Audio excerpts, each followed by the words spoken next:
Mana bertobat? Silakan. Nah iya, itu adalah perikop. Makanya Bapak kalau pakai ini tidak ada perikop. Loh. Coba tolong ditunjukkan. Pakai aktivitas fisik maksudnya? Iya. Perikop itu tidak termasuk firman Tuhan, itu ayat di atas itu. Saya tahu, tapi Iya. berarti Silakan. yang menerjemahkan tahu itu konteksnya apa kan Pak? Tuh, Konteksnya adalah perikop bertobat. yang salah tuh banyak, Pak. Oke. Silakan. Berarti salah Pak, Bible Bapak. Loh, perikop bukan Alkitab tuh. Jadi, itu tambahan dari orang. Itu masuk dalam Alkitab loh Pak.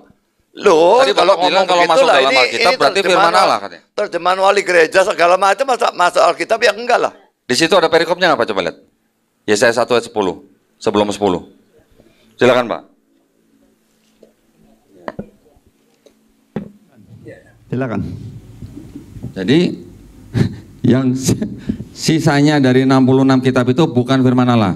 Bukan. Jadi ini bukan kitab suci ya Pak ya? Silakan Pak. Bukan. Yang Bapak pegang yang memang bukan. Ini Alkitab Katolik. Tidak ada yang silakan. Jadi yang Bapak pegang sekarang itu juga bukan kitab suci Pak. Silakan. Bismillahirrahmanirrahim. Ya ayyuhalladzina amanu dukhulu fis silmi kaffah.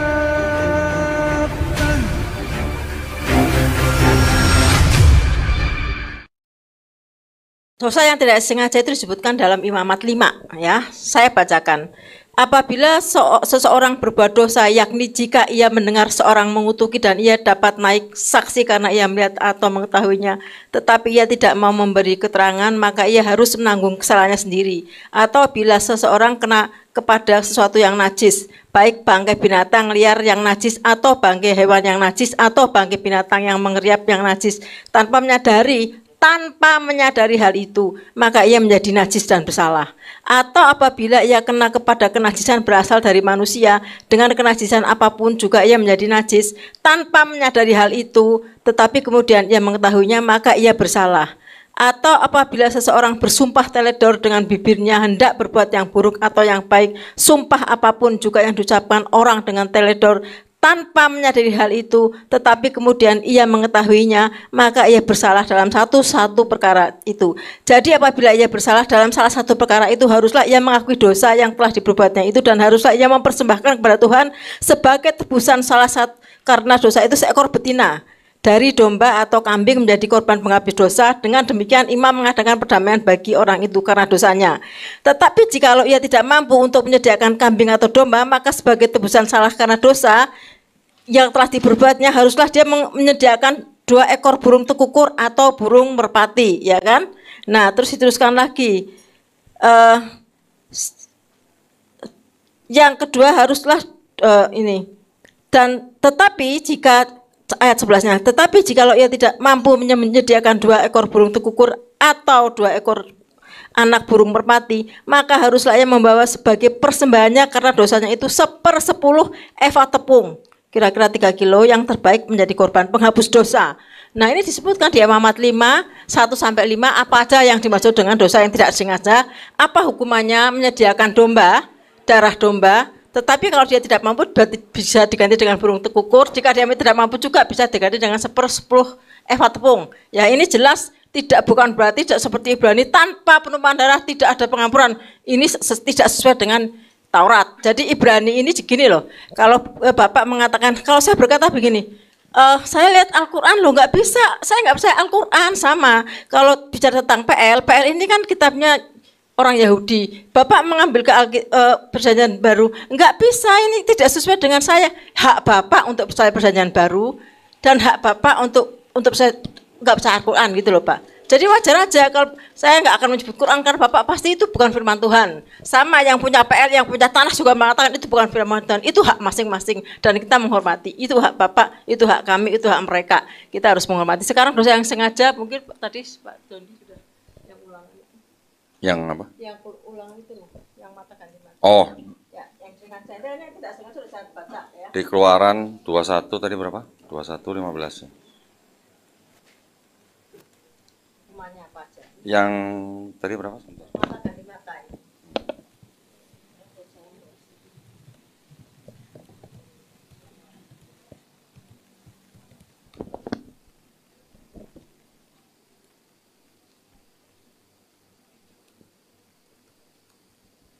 Di Keluaran 21-24, mata ganti mata, gigi ganti gigi, tangan ganti tangan, kaki ganti kaki. Ya, lecur ganti lecur, luka ganti luka, bengkak ganti bengkak. Itu, Bu. Ya, artinya maksudnya jika dia sengaja dosanya itu besar, membunuh, misalnya membuat merudak paksa orang, ya kan, mencuri, menganiaya orang, itu dosa-dosa yang bukan dosa kecil seperti ini, maka dia harus sesuai dengan itu, ya, tidak sesuai dengan ini. Saya kira cukup, silakan. Mana yang mengatakan bahwa dosa sengaja tidak bisa diampuni? Silakan. Tadi cuma dosa sengaja, tidak sengaja. Dosa sengaja tidak bisa diampuni, mana ayatnya? Silakan. Dalam tanah. Ya, jadi kalau tadi saya bacakan Yesaya 1, 16, 18 itu artinya apa, Pak? Apakah tidak termasuk dosa yang sengaja? Silakan, Pak. Apakah di situ dikatakan tidak diampuni? Diampuni. Silakan. Bapak tadi dengar kalimat yang saya bacakan nggak? Jikalau dosamu merah seperti kirmizi, akan putih seperti salju. Itu maksudnya apa, Pak? Silakan, Pak. Diampuni. Ya, Silakan. Tidak berdarah. Dosa tidak sengaja itu ya. Itu dosa besar, artinya dosa yang disengaja. Dosa disengaja diampuni. Tadi katanya dosa tidak disengaja Ya, diampuni, dosa silakan. sengaja tidak diampuni. Silakan. Saya tidak mengatakan, saya mengatakan kalau dosa itu tidak disengaja, itu kenapa saya kaitkan dengan penebusan darah? Karena dalam Ibrani 9:22 kan tanpa penebusan darah tidak ada pengampunan, itu tidak disebutkan dalam Taurat. Karena hanya dosa yang tidak disengaja itu yang penebusan darah gitu. Kalau disengaja ya dia harus bertobat dan sebagainya seperti disebutkan Pak Bondi tadi. Itu loh. Sekarang gini aja, Pak. Saya minta Pak Budi tunjukkan kepada saya, kepada kami, di dalam perjanjian lama, di Kejadian sampai Maliaki, di mana ada konsep penebusan dosa dengan darah manusia. Silakan, Pak. Ini belum selesai yang tadi ya. Sudah dijawab. Jadi menurut saya belum selesai.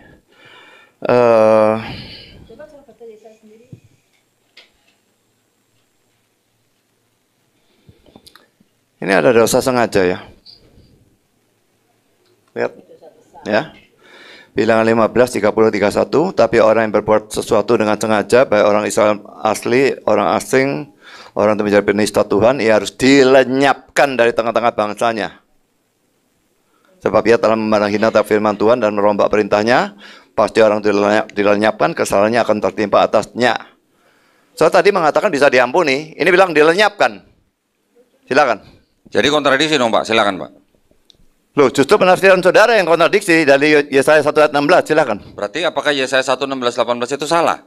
Silakan, Pak. Itu bukan dosa sengaja. Kita lihat lagi. Yesaya 1.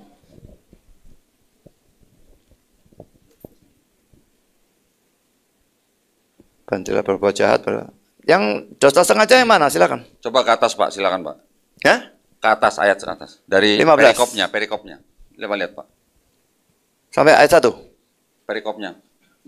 Terus. Sudah not mentok nih. Sebentar. Stop dulu, Pak. Sana yang jalan tuh. Silakan. Yang di ayat 10, atasnya ada tuh, Pak. Kalau ini Bapak menggunakan program ini, itu tidak ada perikopnya. Betul nggak? Ya memang. Yang di ayat 10 coba, Pak. Ada perikopnya nggak? Bertobat lebih baik daripada mempersembahkan korban. Bertobat, Pak. Silakan, Pak. Mana bertobat? Silakan. Nah iya, itu adalah perikop. Makanya Bapak kalau pakai ini tidak ada perikop. Loh. Coba tolong ditunjukkan. Pakai Alkitab fisik maksudnya? Iya. Perikop itu tidak termasuk firman Tuhan, itu ayat di atas itu. Saya tahu, tapi Iya. berarti Silakan. yang menerjemahkan tahu itu konteksnya apa kan, Pak? Tuh, Konteksnya adalah perikop bertobat. yang salah tuh banyak, Pak. Oke. Silakan. Berarti salah, Pak, Bible Bapak. Loh, perikop bukan Alkitab tuh. Jadi, itu tambahan dari orang. Itu masuk dalam Alkitab loh, Pak. Loh, Tadi kalau Bapak bilang ngomong kalau masuk begitulah, dalam Alkitab berarti terjemahan firman Allah katanya. Terjemahan wali gereja segala macam masuk Alkitab ya enggak lah. Di situ ada perikopnya nggak, Pak? Coba lihat. Yesaya 1 ayat 10. Sebelum 10. Silakan, Pak.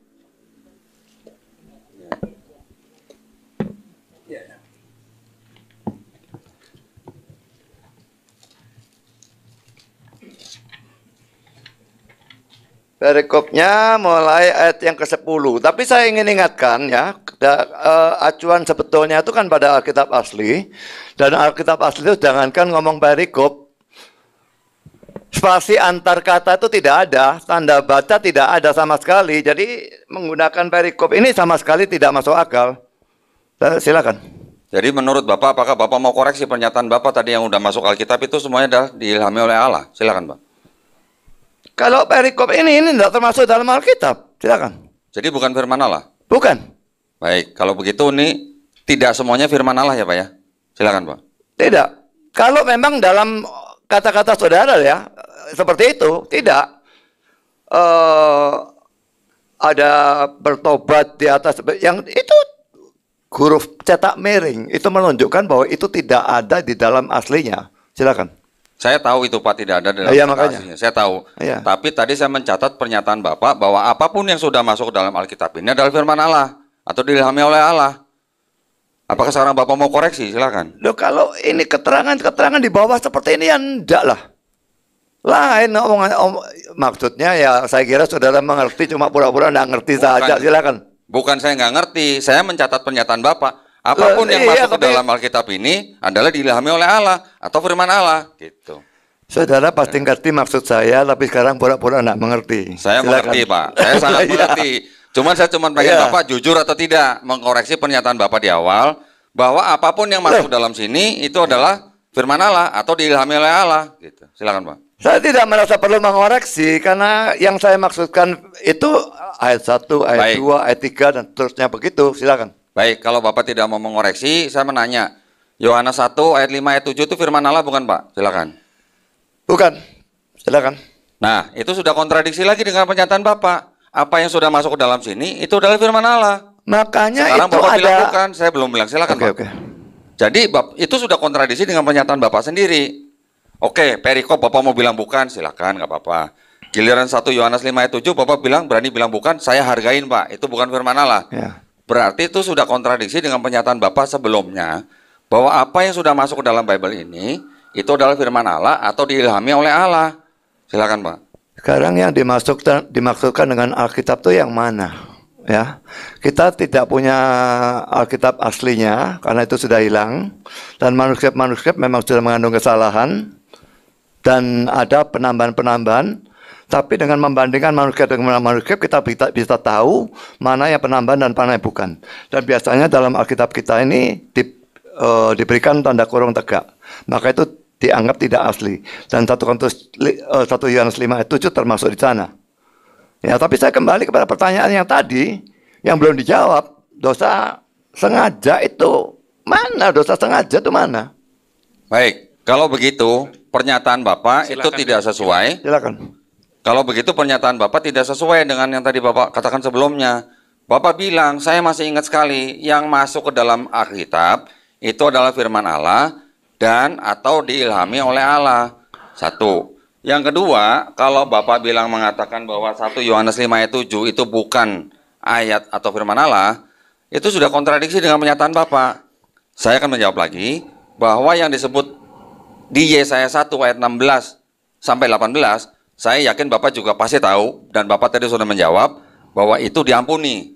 Karena dikatakan, jikalau dosamu merah seperti kirmisi, atau merah seperti bajunya Pak Budi, akan menjadi putih seperti salju. Berarti diampuni Pak, selama apa? Selama bertobat. Nah, pertanyaan saya belum dijawab, di mana ayatnya di PL, ada konsep penebusan dosa menggunakan darah manusia. Silakan Pak. Ini saya belum selesai. Ya, ini Bapak belum membuktikan bahwa ini adalah dosa sengaja. Ya makanya diampuni.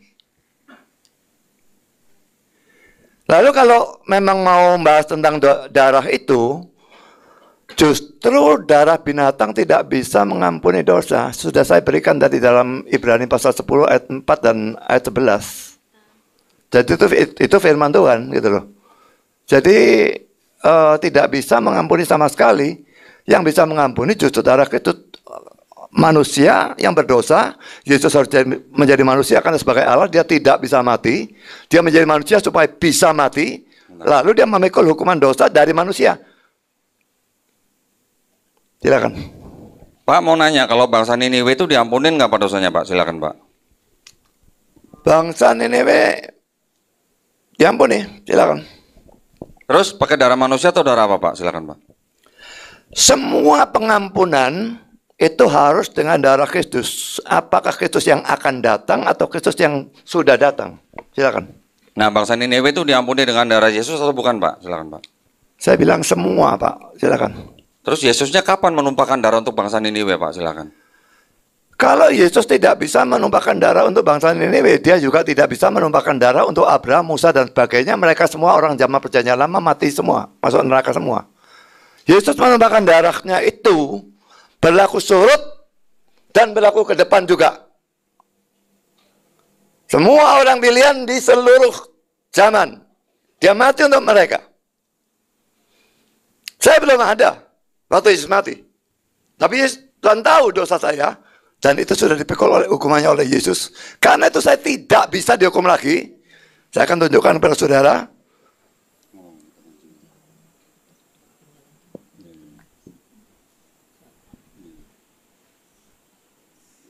Roma 8 ayat 1. Demikianlah sekarang tidak ada penghukuman bagi mereka yang ada di dalam Kristus Yesus.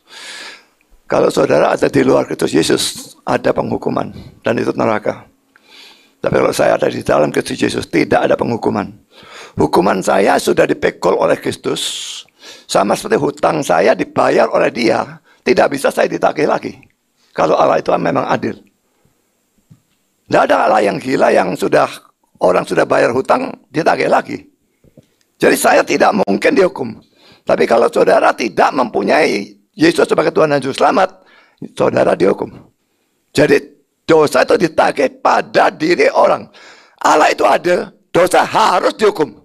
Atau pada orang yang berbuat, atau pada penebus atau penggantinya. Silakan. Baik, kalau gitu, karena tidak ada ayat-ayat konsep ajaran penebusan dosa menggunakan darah manusia di dalam PL, terus kemudian tiba-tiba Kristen mempercayai bahwa tidak bisa selamat kalau tidak menggunakan darah Yesus, ini adalah merupakan konsep penebusan dosa yang berbeda. Terus, di mana ada kata-kata atau indikasi bahwa Yesus itu sudah ada dari zaman Kejadian 1 sampai Maliaki? Di mana ada kata Yesusnya Pak? Silakan Pak. Tuh, Yesus itu dari Yesus ya, bahasa Yunani sudah jelas itu tidak ada di dalam perjanjian lama. Yang menggunakan bahasa Ibrani, jelas tidak ada. Dan kalau dikatakan darah manusia itu, saya sudah berikan tadi. Jadi terus diulang apa yang saya sudah jawab betulnya. Ibrani 2, tolong selalu kalau tidak ditayangkan ya. Ibrani 2 ayat 14, anak-anak itu adalah anak-anak dari darah dan daging, maka ia juga menjadi sama dengan mereka. Lalu ayat 16, sebab sesungguhnya bukan malaikat-malaikat yang dia kasihani, tapi keturunan Abraham yang dia kasihani. Itulah sebabnya maka dalam segala hal ia harus disamakan dengan saudara-saudaranya. Yesus menjadi manusia sama dengan kita, kecuali dalam hal dosa. Dosa tidak termasuk dalam hakikat manusia. Harus menjadi manusia dan dikorbankan sebagai manusia. Jadi adalah omong kosong kalau korban itu harus binatang dan tidak boleh manusia. Ini mengatakan harus manusia, bukan binatang. Darah binatang sudah saya katakan tadi, Ibrani 10 ayat 4 dan ayat 11. Tidak bisa mengampuni dosa. Silakan. Jawaban Bapak sepertinya tidak mengarah kepada poin yang saya tanya gitu Pak. Kalau Bapak mengandalkan Ibrani yang tidak tahu siapa yang menulis, kemudian Bapak jadikan dasar sebagai itu adalah justifikasi untuk perjanjian lama, itu sepertinya juga masih mengada-ngada Pak. Ya. Jadi konsep di dalam PL yang merupakan tulisan dari bangsa Yahudi yang dikutip oleh orang-orang Kristen, di mana Bapak tadi tidak menjawab pertanyaan saya, siapa orang Kristen yang menulis tanah? Ya, ini belum dijawab nih tadi pertanyaan saya. Sudah bilang Musa tadi. Itu kan tulisan di Ibrani Pak, bukan Musa yang menulis. Itu kan tulisan orang yang tidak diketahui siapa, gitu kan? Makanya saya katakan tadi di awal, bahwa kalau Bapak menggunakan Ibrani sebagai justifikasi bahwa di dalam PL itu ada konsep penebusan dosa dengan darah manusia, Itu mengada-ngada Pak kalau menurut saya. Nah, terus kemudian kalau Bapak bilang mundur ke belakang, Yesus dari mulai kejadian sampai akhir dia sudah mengcover semuanya dengan dosa, dengan darah dia. Itu juga mengada-ngada Pak, karena di PL juga tidak ada kata Yesus. Untuk Yesus Kristus maksud saya. Silakan Pak. Kalau dikatakan surat Ibrani saya pakai lalu mengada-ada, ini termasuk di dalam Alkitab, dan kita setuju debat berdasarkan Alkitab. Berarti saudara setuju debat berdasarkan sesuatu yang mengada-ada. Yang salah bukan saya, tapi saudara berarti. Ya. Dan kalau Yesus tidak mati berlaku surut atau ke belakang maupun ke depan, lah dia mati untuk orang pada zamannya dia tok. Jadi yang bisa diselamatkan hanya orang pada zaman dia tok. Itu tidak mungkin. Karena orang-orang PL itu semua diselamatkan karena penebusan Kristus yang akan datang. Orang-orang PB diselamatkan karena penebusan Kristus yang sudah terjadi. Jelas dia harus mati untuk menebus dosa ke sana maupun ke sana. Silakan. Pak, PL itu asalnya dari kitab apa dan punya siapa Pak? Silakan. Tolong diulang. PL Perjanjian Lama itu asalnya dari kitab apa dan punya siapa? Silakan. Bapak sudah tanya, sudah saya jawab, untuk apa diulang? Saya baru nanya sekali ini loh. Saya itu sudah bilang tadi kejadian sampai Maleakhi kok, silakan. Yang saya tanya, PL itu asalnya dari kitab apa dan punya siapa? Silakan Pak. PL pertama-tama diberikan kepada bangsa Israel, tapi tidak berarti hanya untuk bangsa Israel. Sama saja seperti surat Paulus kepada jemaat di Roma, tujuan orisinal gereja Roma. Tapi apakah itu lalu tidak berlaku untuk kita? Tentu berlaku. Jadi sama saja dengan tanah ini diberikan kepada Israel. Apakah hanya untuk Israel? Tidak memungkinkan. Karena dalam perjanjian baru tanah dikutip dan diberikan kepada orang-orang non-Israel. Kalau memang itu hanya untuk Israel, lalu kenapa perjanjian baru mengutip berulang kali dan menunjukkan kepada orang yang non-Israel? Silakan. Nah, apakah dari tanah itu langsung jadi PL Pak? Silakan. Bagi saya tanah sama dengan PL. Silakan. Bapak pernah dengar Septuaginta Pak? Silakan. Pernah, silakan. Artinya apa tuh Pak Septuaginta? Silakan Pak. Septuaginta tanah yang diterjemahkan ke dalam bahasa Yunani. Silakan. Apakah Septuaginta diterjemahkan oleh orang-orang Kristen Pak? Silakan. Saya tidak tahu siapa yang menerjemahkan Septuaginta, tapi rasanya bukan orang Kristen. Apakah saya tahu? Oh, belum, sorry. Tidak, saya tidak tahu. Sudah. Tidak penting ya, silakan. Sudah. Apakah Septuaginta dikoreksi oleh bapak-bapak gereja Pak? Silakan. Saya tidak tahu juga, silakan. Yang mengoreksi Septuaginta sampai pada akhir abad keempat itu adalah bapak-bapak gereja dari abad kedua, Origen, Lucian, dan Hesesius. Apakah orang-orang Yahudi yang memiliki tanah dalam bahasa Ibrani mengakui terjemahan Septuaginta Pak? Silakan. Apa buktinya kalau orang-orang itu yang saya sebutkan itu mengoreksi Septuaginta? Silakan. Baik, Yesaya 7:14 silakan buka Pak. Apakah kata Ha'almah di dalam PL Bapak itu artinya perawan atau perempuan muda? Perawan. Kenapa kata Ha'almah di dalam Yesaya 7:14 dalam bahasa Ibrani Ha'almah diterjemahkan ke dalam bahasa Yunani menjadi Parthenos? Kenapa kata yang sama Ha'almah di Keluaran 2 ayat 8 menjadi Neanis Pak? Silakan. Yang jelas Yesaya 7 ayat 14 dikutip di dalam Matius 1 dan jelas itu diterjemahkan sebagai perawan. Dan kalau saudara mau bicara tentang Yesaya 7 ayat 14 ya.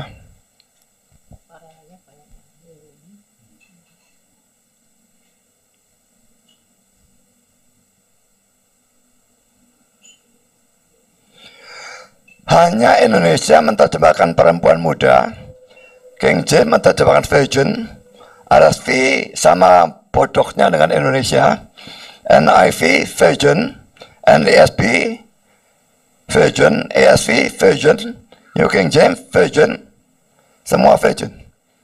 Semua lebih pintar daripada para penterjemah ini. Silakan. Mau diulang Pak gimana? Saudara mau merasa lebih pintar daripada para penterjemah ini yang semua menerjemahkan virgin? Silakan. Saya tidak merasa lebih pintar. Yang saya tanya adalah kenapa ha alma di Yesaya 7:14 diterjemahkan menjadi Parthenos yang artinya virgin? Kenapa kata yang sama ha alma di Keluaran 2 ayat 8 diterjemahkan menjadi neanis? Itu pertanyaan saya, Pak. Silakan, Pak. Tolong tanya neanis artinya apa, silakan. Perempuan muda, Pak. Silakan. Apa itu teksnya apa tuh? Teksnya?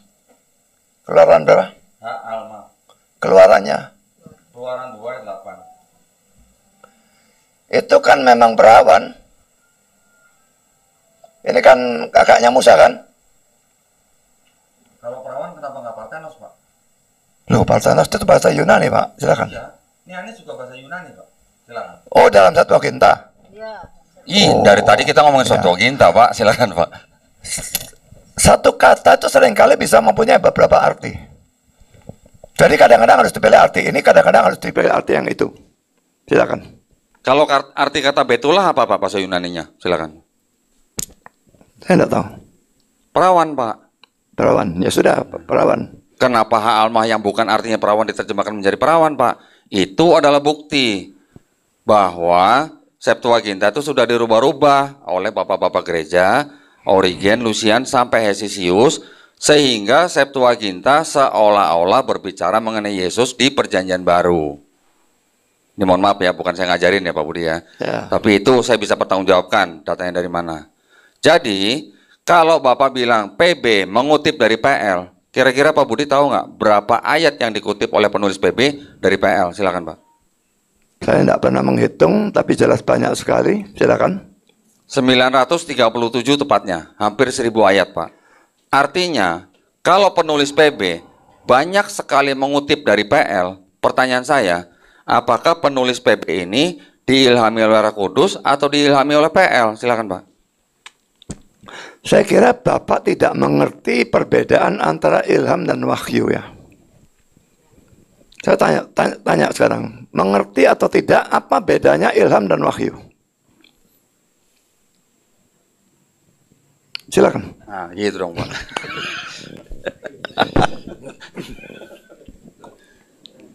Wahyu Pak, kalau menurut kami wahyu itu adalah dari Tuhan, berasal dari Tuhan, diberikan kepada manusia khususnya nabi ya. Kalau ilham bisa diberikan kepada manusia biasa seperti kita. Silakan. Ilham diberikan kepada manusia biasa seperti kita. Itu sama sekali salah. Ya. Wahyu memang Tuhan memberikan kalau pengertian itu tidak bisa didapat dengan cara biasa. Alkitab itu bukan seluruhnya wahyu. Misalnya Injil Lukas diawali dengan dia menyelidiki. Lalu dalam Musa berjalan di padang gurun, dia mengalami semua itu, dia tulis, dia tidak butuh wahyu. Jadi Alkitab itu bukan seluruhnya wahyu. Tapi semua penulis Alkitab diilhami Allah. Ilham itu yang diberikan Allah kepada manusia yang menulis itu supaya tulisannya tidak bisa salah. Silakan. Itu bedanya. Iya. Jadi PB itu firman Tuhan bukan, Pak? Ya, silakan. 2 Korintus 5 ayat 21 firman Tuhan bukan? 2 Korintus 5 ayat 21. Iya. Belum bilang silakan. Silakan. Sudah. Saudara mesti tunjukkan ayatnya dong, silakan. Dia yang tidak mengenal dia yang tidak mengenal dosa telah dibuatnya menjadi dosa karena kita. Ya. Terus bagaimana mungkin Yesus bisa menebus manusia dari dosa sementara dia dibuat Allah menjadi dosa? Dia itu kan Yesus, Pak. Dia yang tidak mengenal dosa telah dibuatnya. Nyanya itu huruf gede. Jadi Yesus yang tidak mengenal dosa telah dibuat Allah menjadi dosa karena Pak Pendeta Budi Asali. Kita itu kan manusia. Ya. Terus? Bagaimana mungkin seorang pribadi kedua dari Allah Trinitas dibuat Allah Bapa menjadi dosa? Kan nggak koser. Saudara percaya ilmu penafsiran atau tidak? Silakan. Silakan. Saya sudah jawab. Anda pakai tafsir siapa? Kan tafsir ada Matthew Henry, Yerusalem, Bapak Gereja, Saint Agustinus, Thomas Aquinas. Anda Tolong pakai tafsir yang tunjukkan mana? satu saja penafsir yang mengatakan bahwa di sini ini artinya Yesus dibuat menjadi orang Terus berdosa. dia Silakan. enggak. Oke, lanjut. Ya, sudah, silakan. Ya, dia di situ siapa? D-nya huruf gede. Saya kenal Pak Pendeta Anwar Chen. Itu D-nya huruf gede. Itu Yesus bukan? Silakan. Dia. D-nya huruf gede loh Pak Budi. Iya, memang. Yesus kan? Bagian awalnya dia tidak mengenal dosa. Iya. Terus Dibuatnya dibuatnya. menjadi dosa. Nah, yang membuat Yesus menjadi dosa siapa? Silakan. Allah Bapa bukan? Allah, ya. Berarti Silakan. Allah Bapa membuat Allah Putra menjadi dosa karena Tidak. loh. Silakan. Bagaimana Anda berkata tidak? Yesus di Makanya- dalam perspektif Anda Kita- sebagai seorang Timernya sudah pindah ke sini. Jadi kalau Anda mengatakan bahwa tidak, bagaimana mungkin Anda seorang Calvinis yang mempunyai paham Trinitarian, tres personae, una substantia discreti non separati, Yesus yang adalah Allah Putra memiliki dua nature, hypostatic union, Anda mengatakan bahwa Yesus bukan Allah Putra. Yesus Allah Putra tidak? Silakan Pak. Coba dibaca sekali lagi. Ini jelas bicara tentang Yesus bukan sebagai Allah. Loh, bagaimana mungkin? Saya belum selesai. Tapi dia bicara sebagai Yesus sebagai manusia. Dia yang tidak mengenal dosa. Kalau Allah tidak dibicarakan seperti itu, ini Yesus sebagai manusia. Silakan. Lukas 2 ayat 11, yang lahir Tuhan apa manusia? Lukas. Silakan. Lukas 2 ayat 11. Telah lahir Tolong bagimu bacakan juru ayatnya, selamat. jangan ayatnya dibebankan ke saya. Ya, saya baca ya. Silakan. Telah lahir bagimu juru selamat Kristus Tuhan di kota Daud. Yang lahir Tuhan apa manusia? Silakan. Allah dan manusia dalam satu pribadi. Silakan. Nah, tadi ngomongnya kagak. Lanjut Kudundi. Pusing saya. Kenapa? Allah dan manusia dalam satu pribadi. Silakan. Ya, awal kan saya dulu ngomong dalam konteks 2 Korintus 5 ayat 21. Dia di situ Yesus bukan Yesus. Nah, Yesus dalam perspektif seorang Calvinis dan Anda memegang konsep Trinitarian, Yesus itu kan Allah Putra. Ya. Dia Allah Putra, dia juga hypostatic union di Konsili Kalsedon. Itu ada teken kontraknya ada, kan gitu.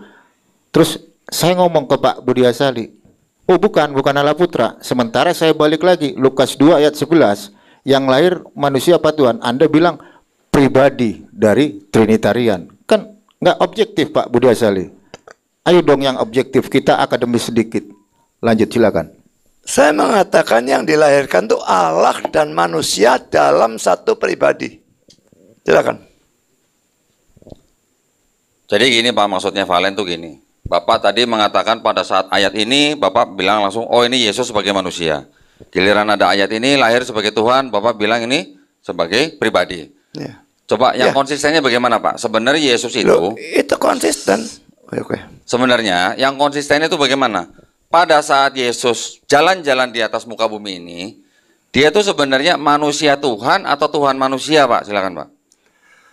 Dia sungguh-sungguh Allah dan sungguh-sungguh manusia sejak inkarnasi dan seterusnya sampai selama-lamanya. Silakan. Kalau Tuhan itu maha mengetahui nggak Pak?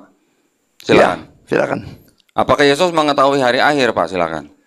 Sebagai Allah dia tahu, sebagai manusia dia tidak tahu. Itu yang dibicarakan dalam Matius 24 ayat 36. Silakan.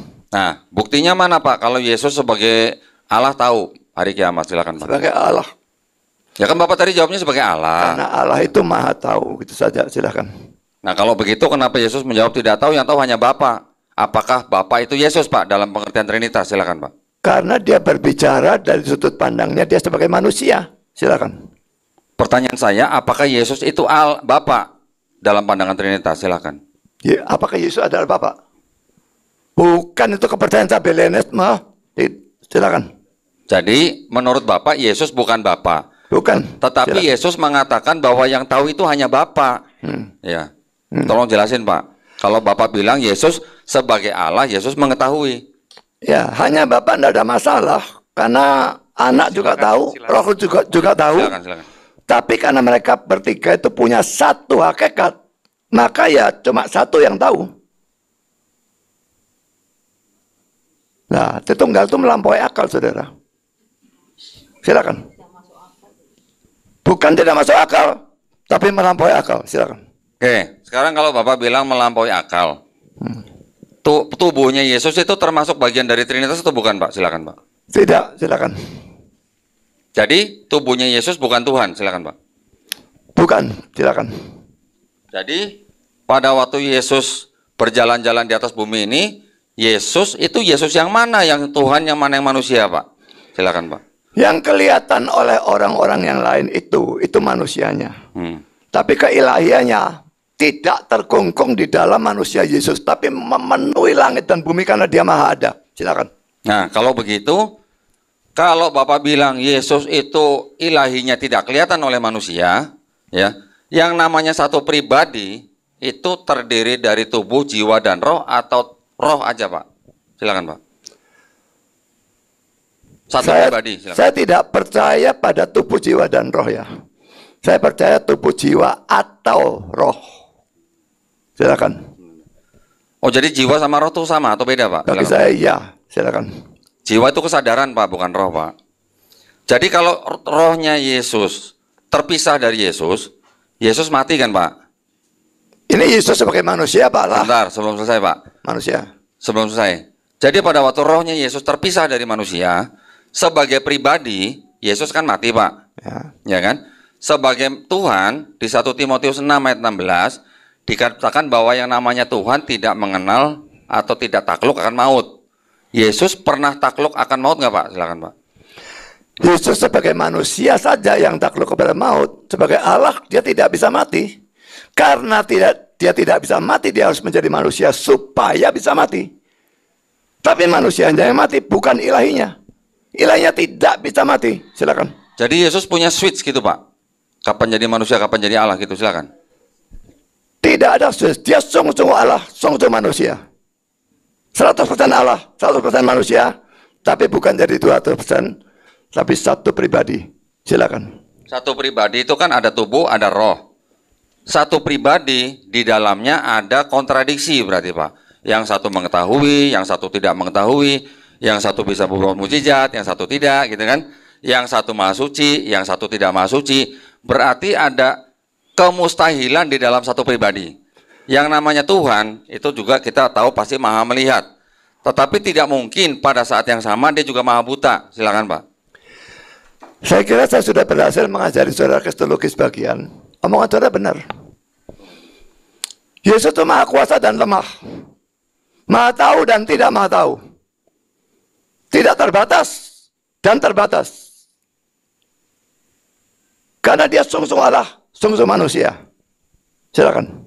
Nah, berarti yang Bapak ajarin itu adalah ajaran yang tidak masuk akal. Kalau Bapak tadi bilang melampaui akalnya itu bisa diartikan tidak menggunakan akalnya, maka dilampaui gitu, Pak. Silakan, Pak. Baik Tritunggal maupun kristologi itu kita belajar tentang Allah. Justru kalau itu melampaui akal, itu masuk akal. Karena otak kita ini terbatas sekali, cepat ya. Allahnya tidak terbatas. Sekarang saya tanya, masuk akalkah kalau akal yang terbatas bisa mengerti total Allah yang tidak terbatas? Silakan. Iya. Oke. Jadi ini kan ngomongin Trinitas tadi berarti Pak Budi ya. Bapak kalau ngomong tidak jelas ya. Pak Budi barusan aja kan ngomongin tentang Trinitas. Iya kan secara nggak langsung kan udah ngomong Trinitas kan. Menurut Anda, apakah Trinitas itu masuk akal dan bisa dipahami? Silakan. Tidak bisa dipahami secara keseluruhan, menyeluruh tidak bisa. Comprehend dalam bahasa Inggris tidak bisa. Tapi understand bisa. Sampai taraf di mana Alkitab mengendaki. Dia memang melampaui akal. Dan Allah memang harus seperti itu. Maaf, sebentar. Kita kembali, topik kita adalah keselamatan ya, saya ingatkan lagi. Topik kita keselamatan. Ya, makanya ini kita lari sampai kepada Trinitas soalnya. Ya. Tapi pertanyaan saya tentang Trinitas belum dijawab, sudah dialihkan ke sana begitu. Loh enggak, kan sama aja. Ini kan Pak Budi Asali tadi ngomong. Jawab dulu pertanyaan saya. Pertanyaannya tadi belum dijawab. Masuk akalkah itu tadi? Saya tanya. Ya, Bapak menanyakan masuk akalkah kita memahami sesuatu yang tidak masuk akal, gitu ya Pak ya? Tuh, otak kita yang terbatas Ya. memahami secara keseluruhan Allah yang tidak terbatas gitu loh. Ya. Otak kita kan terbatas. Yang Bapak tanya tadi masuk akal atau tidak kan Pak, gitu ya? Atau otak kita yang terbatas ini bagaimana memahami sesuatu yang tidak Ya, terbatas, ya. gitu kan? Justru karena otak kita terbatas itu Pak, makanya kita juga tidak bisa memahami sesuatu yang tidak Tangkapnya siapa terbatas. ini? Oh ya sudah. Ya, justru karena otak kita terbatas, kita tidak bisa memahami yang tidak terbatas. Tetapi sesuatu yang tidak terbatas itu, kalau dia mau mengajarkan kepada manusia yang terbatas, dia tidak perlu pura-pura menjadi manusia atau menyamar jadi manusia hanya untuk mati oleh ciptaannya sendiri. Ya Pak ya, pertanyaan saya Pak, sebelum Yesus turun ke bumi, Yesus tahu nggak dia bakal mati Pak? Silakan. Tentu dia tahu. Tolong ditampilkan punya saya, ya. Jadi kalau saya tadi mengatakan bahwa Allah itu tidak bisa dimengerti, ini ada firman Tuhannya, Ayub 11 ayat 7-9. Dapatkan kau memahami hakikat Allah, menyelami batas-batas kekuasaan yang maha kuasa, tingginya seperti langit. Apa yang dapat kau lakukan? Dalamnya melebihi dunia orang mati. Apa yang dapat kau ketahui? Lebih panjang daripada bumi ukurannya, dan lebih luas daripada samudra. Jelas memang ini menunjukkan bahwa kita tidak mungkin memahami, comprehend Allah sepenuhnya. Karena otak kita terbatas. Jadi apa yang saya katakan sesuai dengan firman Tuhan. Yang saudara katakan justru tidak sesuai. Silakan. Ya, jadi konsep ketuhanan Pak Budi Asali, apakah Pak Budi Asali bisa menjelaskan? Terkait dengan tadi pertanyaan saya kan langsung Bapak jawab diarahkan ke Trinitas kan gitu. Apakah Anda bisa menjelaskan Trinitas? Saya menjelaskan Trinitas. Iya. Bisa tapi butuh waktu banyak. Silakan. Iya, jadi bagaimana mungkin Pak Budi Asali bisa menjelaskan Trinitas sementara Saint Agustinus, Thomas Aquinas itu bernarasi loh Pak Budi. Barang siapa bisa menjelaskan Trinitas, maka Trinitas bukan lagi misteri. Ayo dong, kita jujur dong. Trinitas, that is a mystery of God. Sekarang kalau saya bertanya ke Pak Budi Asali, tunjukkan di mana ayatnya Yesus itu Allah Putra secara letterlix. Silakan. Nanti dulu pertanyaannya dia Agustinus Toto lari ke Allah Putra gimana toh? Silakan. Jadi gini Pak Budi Asali, kalau Pak Budi Asali paham konsep trias, triados, haga, triada, tres personae, una substantia, discreti, non separati, Anda harusnya paham sebagai seorang Calvinis gitu. Bukankah Bapak Gereja mengajarkan barang siapa yang bisa menjelaskan Trinitas, maka Trinitas bukan lagi misteri. Sementara Pak Budi Asali ngomong, oh saya bisa menjelaskan Trinitas, Anda siapa kan gitu. Kan lebih besar Bapak Gereja daripada Anda. Sama halnya dengan Deki Ngadas ngomong seperti itu. Anak saya aja bisa jelasin Trinitas. Berarti Saint Agustinus, Thomas Aquinas bohong dong. Bukankah Bapak Gereja itu kan udah paten? Mulai dari magisterium, katekismus gereja Katolik semua dijelaskan Pak. Jadi ayo kita jujur, kalau misal ada saya bertanya, Pak bisa ngejelasin nggak Trinitas? Oh nggak bisa. Kenapa? That is a mystery of God. Selesai Pak. Nggak usah dikarang, nggak akademis. Lanjut ke dulu. Nah, sekarang gini Pak, saya melanjutkan dari Pak Umar. Minta tolong Pak tunjukkan ayat di dalam seluruh PB Perjanjian Baru ajaran konsep Trinitas. Silakan Pak. Saya jawab yang ini dulu ya.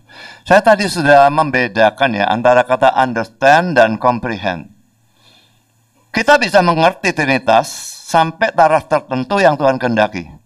Tapi begitu bicara tentang hubungan hakikat dan pribadi, itu yang sudah misteri yang tidak bisa di-comprehend, bisa dimengerti secara total tidak memungkinkan. Jadi saya mengajarnya juga sampai segitu. Agustinus sendiri juga mengajarkan Trinitas, kok bisa enggak diajarkan gimana. Tapi ada bagian-bagian yang tidak bisa diajarkan ataupun dimengerti. Silakan.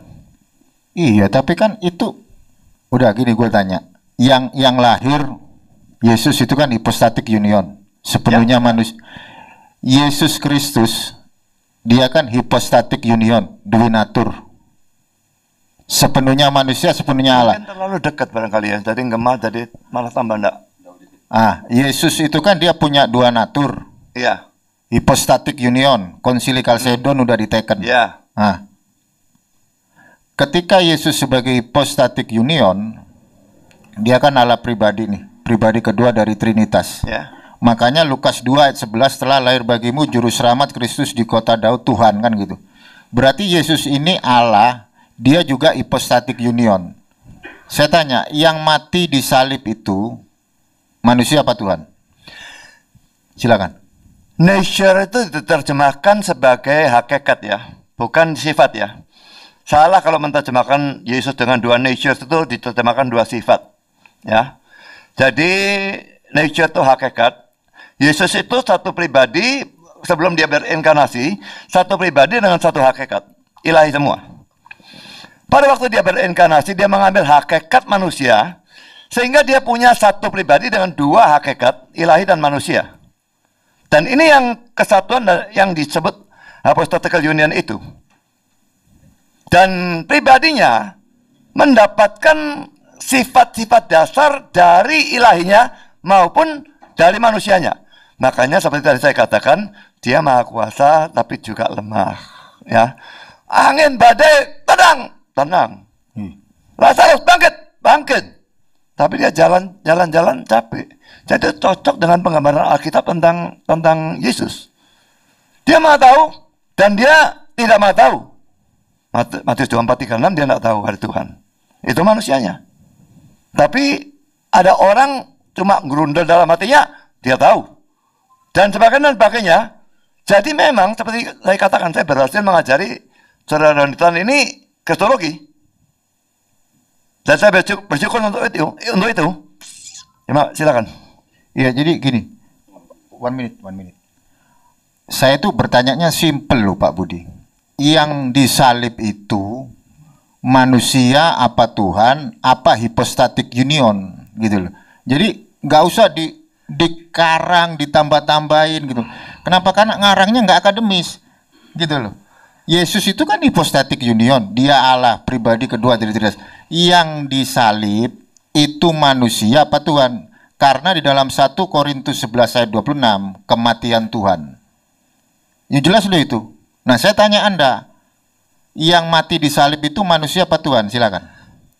Nggak nyampe 2 detik itu. Kita bisa mengatakan yang disalib itu hakikat manusianya. Kita bisa juga mengatakan yang disalibkan itu pribadinya. Tapi kita tidak bisa mengatakan yang disalibkan itu hakikat ilahinya. Silakan. Ya, oke, berarti dialog saya dengan Anda selesai. Saya bisa menyatakan Anda sesuai dengan Thomas Leo di Konsili Chalcedon. Pak Budi Asali termasuk dari kalangan bidat monofisit. Thank you. Tolong disebut. Oh, belum. Oke. Saya merasa pertanyaan saya belum dijawab Pak. Tadi yang ayat ajaran konsep Trinitas di seluruh PB Pak. Silakan Pak.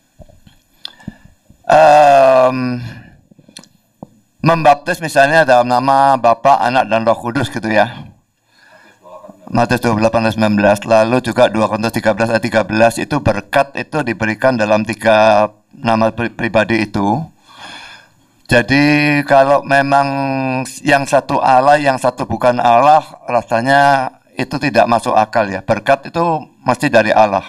Dan baptisan dalam 3 nama itu, kalau 3 nama itu satu Allah, satu bukan, itu juga tidak masuk akal. Jadi itu memang mau dikatakan penafsiran ya penafsiran, tapi itu jelas membuktikan Yesus memang adalah Allah anak. Dan Bapak sendiri waktu Yesus dibaptis maka inilah anakku yang kukasih dan sebagainya. Silakan. Pak, Trinitas itu kan 3 jadi 1 Pak ya? Ya. Silakan ya. Betul ya? Nah kalau Matius 2:18 satunya di mana Pak? Silakan Pak. Kata name dalam nama name itu bentuk tunggal. Pada Bapa, Anak, Roh Kudus. Tapi name-nya bentuk tunggal. Lalu saya tunjukkan satu ayat yang lain.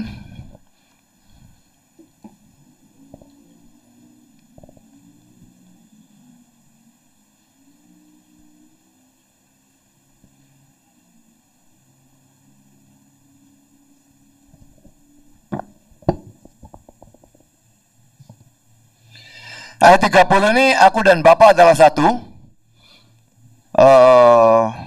Kalau kita melihat di dalam bahasa Yunaninya ya, di bawah di sini ya, ego kai ho pater and hen est men ya. Sebetulnya kalau mau diterjemahkan secara hurufiah, I and the Father, we are one. Jadi itu kesatuannya antara Bapa dengan anak. We are one. Di satu pihak ada we, jamak, tapi one. I and the Father, itu jelas jamak, dua ya. Tapi one. Jadi di situ kita melihat, ya Dwi Tunggal kelihatan, Roh Kudusnya belum dibicarakan. Tapi kalau dilihat dari Matius 28:18, maka ya 19, maka name itu bentuk tunggal, Bapa, Anak, Roh Kudus. Jadi itu salah satu dasar Trinitas itu dari banyak gabungan ayat, saudara. Tidak mungkin dari satu ayat. Tapi dua ayat itu jelas termasuk ayat-ayat yang mendasari Trinitas. Silakan. Sayangnya Pak, banyak sekali Bible commentary, bakal ensiklopedia, yang Katolik dan segala macam mengatakan bahwa Matius 28:19 itu ayat sisipan Pak di abad kedua Pak. Bisa dibaca tuh Pak? Bisa dibaca tuh? Banyak tuh.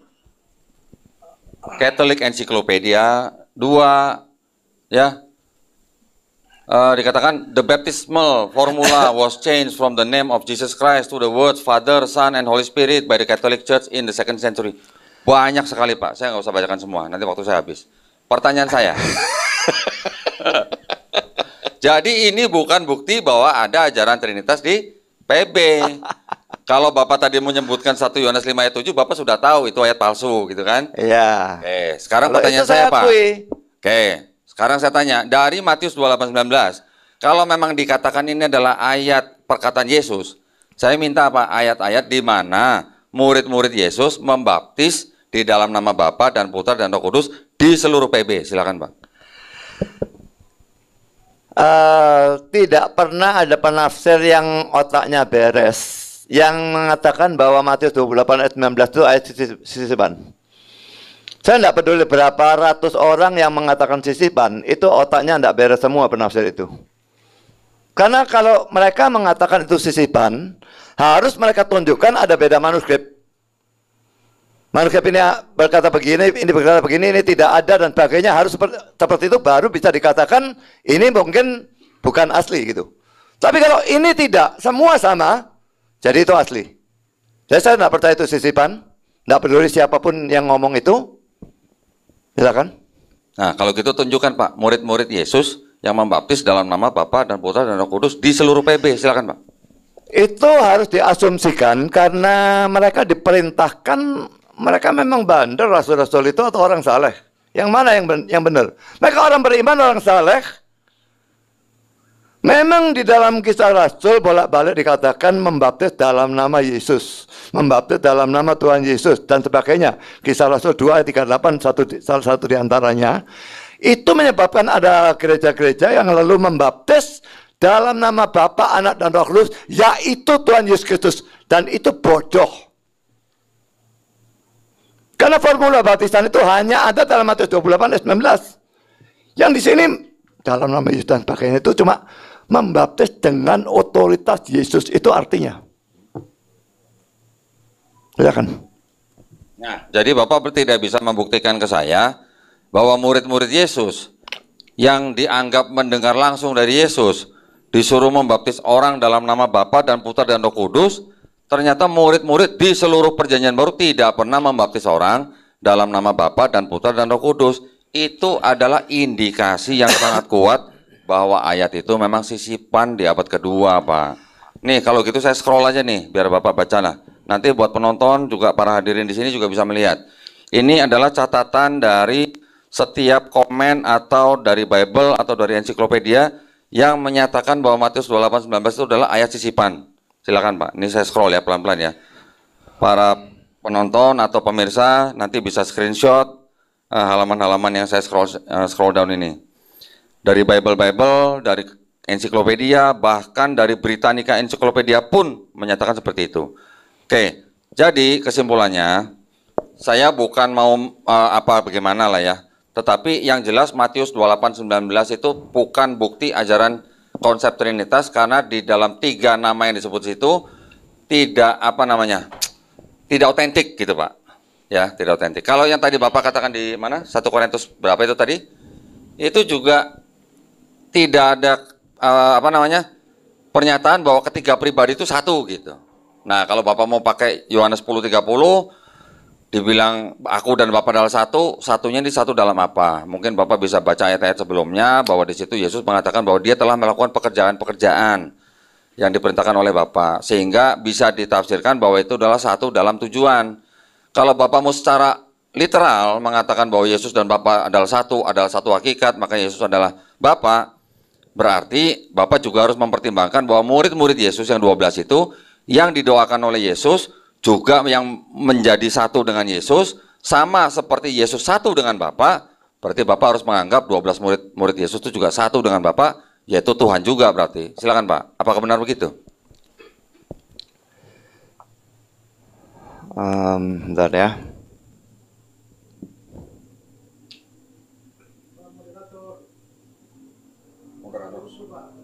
Iya.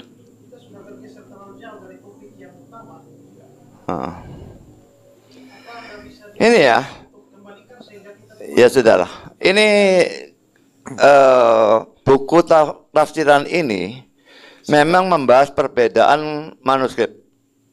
Saudara lihat ini 28 ayat 15, langsung 28 ayat 20. Tidak ada ayat 19. Berarti ayat 19 itu tidak diperdebatkan keasliannya. Bapak punya Matius yang dalam bahasa Ibrani? Silakan Pak. Sebentar, saya Nggak potong punya. lagi. Saya ingatkan lagi. Topik kita adalah keselamatan. Jadi gimana? Ini mau dikembalikan atau gimana? Apa Pak, kalau bisa nanti kita tambah waktu 15 menit aja. Setuju nggak Pak? Jadi sekarang, iya setuju. Kembali ke keselamatan. Waktu saat itu, sekarang teruskan ini. Ya, ini teruskan aja. Nanti kita Gimana, moderator? Oke. Kalau Setuju. tambahannya disetujui, Oke, jalan. 15 menit nanti baru bicara keselamatan, tidak boleh pindah ya. Ya. Oke. Bapak punya Matius yang dalam bahasa Ibrani Pak, silakan. Enggak, silakan. Nggak punya. Nah, di dalam Matius yang bahasa Ibrani itu, sayang saya nggak bawa bukunya, nanti mungkin kita bisa konfirmasi melalui email. Di dalam Matius bahasa Ibrani itu tidak ada kata yang panjang-panjang Pak, karena itu pergilah dan segala macam, sampai baptislah dalam nama ini. Adanya katanya hanya dalam kata pergilah, titik. Udah gitu. Silakan. Pertama ya, perjanjian baru itu atau Matius diterjemahkan ke dalam bahasa Ibrani itu kalau saya tidak salah baru abad ke-14 ya. Jadi itu sama sekali tidak bisa dijadikan ukuran. Silakan. Baik, kalau begitu, Bapak tidak mengakui bahwa Matius 28:19 adalah sisipan, tetapi Bapak juga tidak bisa membuktikan murid-murid Yesus membaptis dalam nama Bapa dan Putra dan Roh Kudus. Jadi pernyataan Bapak tidak bisa dikuatkan dengan tindakan murid-murid Yesus. Jadi makanya pertanyaannya, apakah murid-murid Yesus tidak taat kepada Yesus, atau memang Matius 28:19 itu sisipan? Silakan Pak. Makanya saya sudah katakan tadi ya, tidak mungkin mereka tidak taat kepada Yesus karena mereka orang beriman dan orang saleh. Jadi saya yakin bahwa formula baptisan itu digunakan. Dan ternyata itu digunakan sampai sekarang. Kalau tidak murid-murid Yesus menggunakan, lalu orang-orang di bawah mereka juga tidak akan menggunakan. Lalu sekarang kita juga tidak akan menggunakan. Tapi ternyata sekarang digunakan. Kecuali ada banyak orang bodoh yang lalu tambah Bapa, Anak, Roh Kudus, yaitu Tuhan Yesus Kristus. Itu jelas-jelas salah itu. Karena Bapa, Anak, Roh Kudus bukan sampai dengan Tuhan Yesus Kristus. Tuhan Yesus Kristus itu hanya anak Allahnya. Ini Tritunggal dan Tuhan Yesus Kristus beda. Dan bahwa tidak ada tertulis kalau mereka itu membaptis dalam 3 nama itu, tidak membuktikan bahwa mereka tidak melakukan. Saya berikan contoh yang lain ya.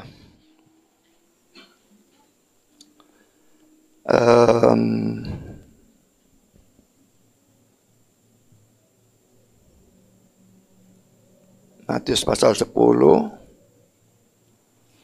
Ini pengutusan 12 murid ya. Dan ini ada kata sembuhkanlah orang sakit, bangkitkanlah orang mati. Ya. Tapi kalau dilihat ceritanya, di mana ada mereka membangkitkan orang mati? Tidak ada. Tapi diutus dengan bangkitkan orang mati. Tapi tidak ada ceritanya. Tidak ada ceritanya tidak berarti mereka tidak melakukan. Sama seperti itu tadi. Baptis dalam 3 nama itu, tidak ada ceritanya. Tidak berarti tidak terjadi. Kalau tidak terjadi, tidak ada sampai sekarang. Silakan. Nah, tetapi kan banyak ayat di mana murid-murid Yesus membaptis hanya dalam nama Yesus. Gitu ya. Itu Belum. Oke. Artinya banyak tercatat murid-murid membaptis manusia dalam nama Yesus saja. Tidak ada yang mereka melakukan membaptis dalam nama Bapa dan Putra dan Roh Kudus. Kalau Bapak tadi menggunakan perbandingan itu, ada tertulis tapi tidak dilakukan. Yang ini tertulis, Pak, murid-murid melakukan tapi hanya dalam nama Yesus. Tidak ada yang membaptis Tidak ada yang membaptis dalam nama Bapa dan Anak dan Roh Kudus. Jadi pertanyaan saya mudah-mudahan logis. Apakah murid-murid yang tidak taat kepada Yesus dengan perintahnya, ataukah memang benar ayat itu ayat sisipan? Silakan, Pak. Ini salah satunya ayat ya, Kisah 2:38 ya.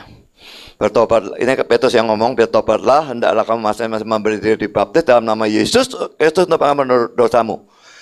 Jadi dia tidak mengatakan ini bahwa ini adalah formula baptisan. Dibaptis, kenapa kok masih dibaptis? Dalam nama Yesus itu dengan otoritas Yesus. Seperti itulah. Tapi tentu saja baptisannya nanti dalam nama 3 nama itu. Silakan. Memberi dirimu dibaptis dalam nama Yesus, Pak. Nggak ada dalam nama Bapa dan Putra dan Roh Kudus, Pak. Saya sudah artikan. Semua ayat membutuhkan penafsiran ya. Kalau ini diartikan seperti itu, tabrakan dengan Matius 28 ayat 19. Apakah kalau saudara menafsirkan kitab saudara juga tabrakan ayat? Tidak. Tentu tidak. Nah ya sudah. Saya juga harus mengharmoniskan dan bukan menabrakkan ayat. Silakan. Justru itu, Pak, penafsiran Bapak di sini tidak masuk. Karena kalau Bapak bilang tadi yang kata single itu ya, dalam nama single, itu ya boleh dikatakan mengarah kepada konsep Trinitas, gitu Pak ya. Ya. Tetapi konsep Trinitas itu sendiri adanya kapan, gitu loh. Sedangkan kejadian ini kapan? Ditulis kapan? Ditulis aja belum ada konsep Trinitas dari Tertullianus.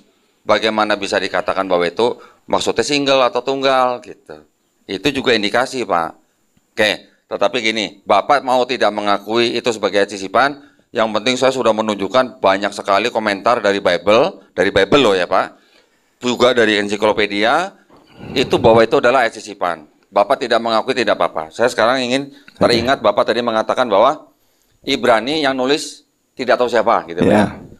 Saya pengen nanya lagi nih Pak, kalau Rut, Hakim-Hakim, Esther, 1 dan 2 Raja-Raja, 1 dan 2 Samuel, Ayub, itu siapa yang nulis, Pak? Saya tidak tahu. Ternyata Saya tidak tahu itu. Nanti dulu ini sudah silakan apa belum, sorry. Pak. Belum, oke.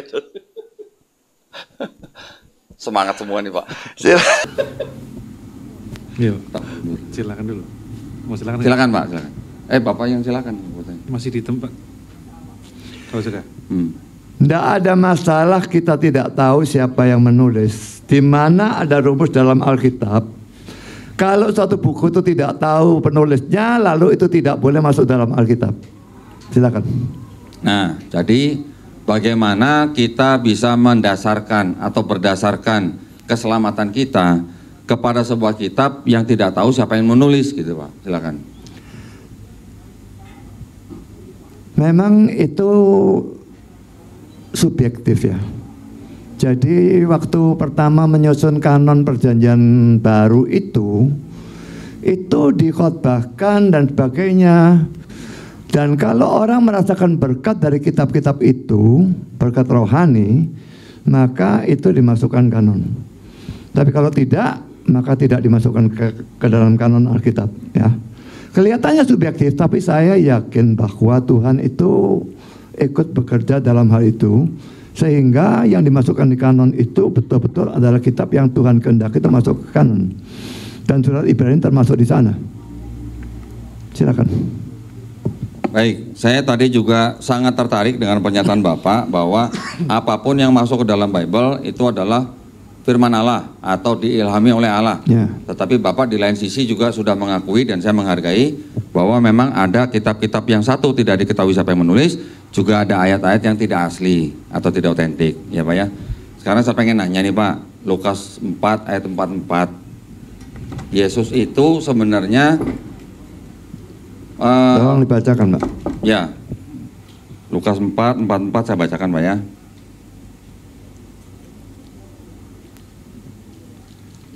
Dan ia, maksudnya Yesus nih, memberitakan Injil dalam rumah-rumah ibadat di Yudea. Sedangkan KJV, and he preached in the synagogues of Galilee.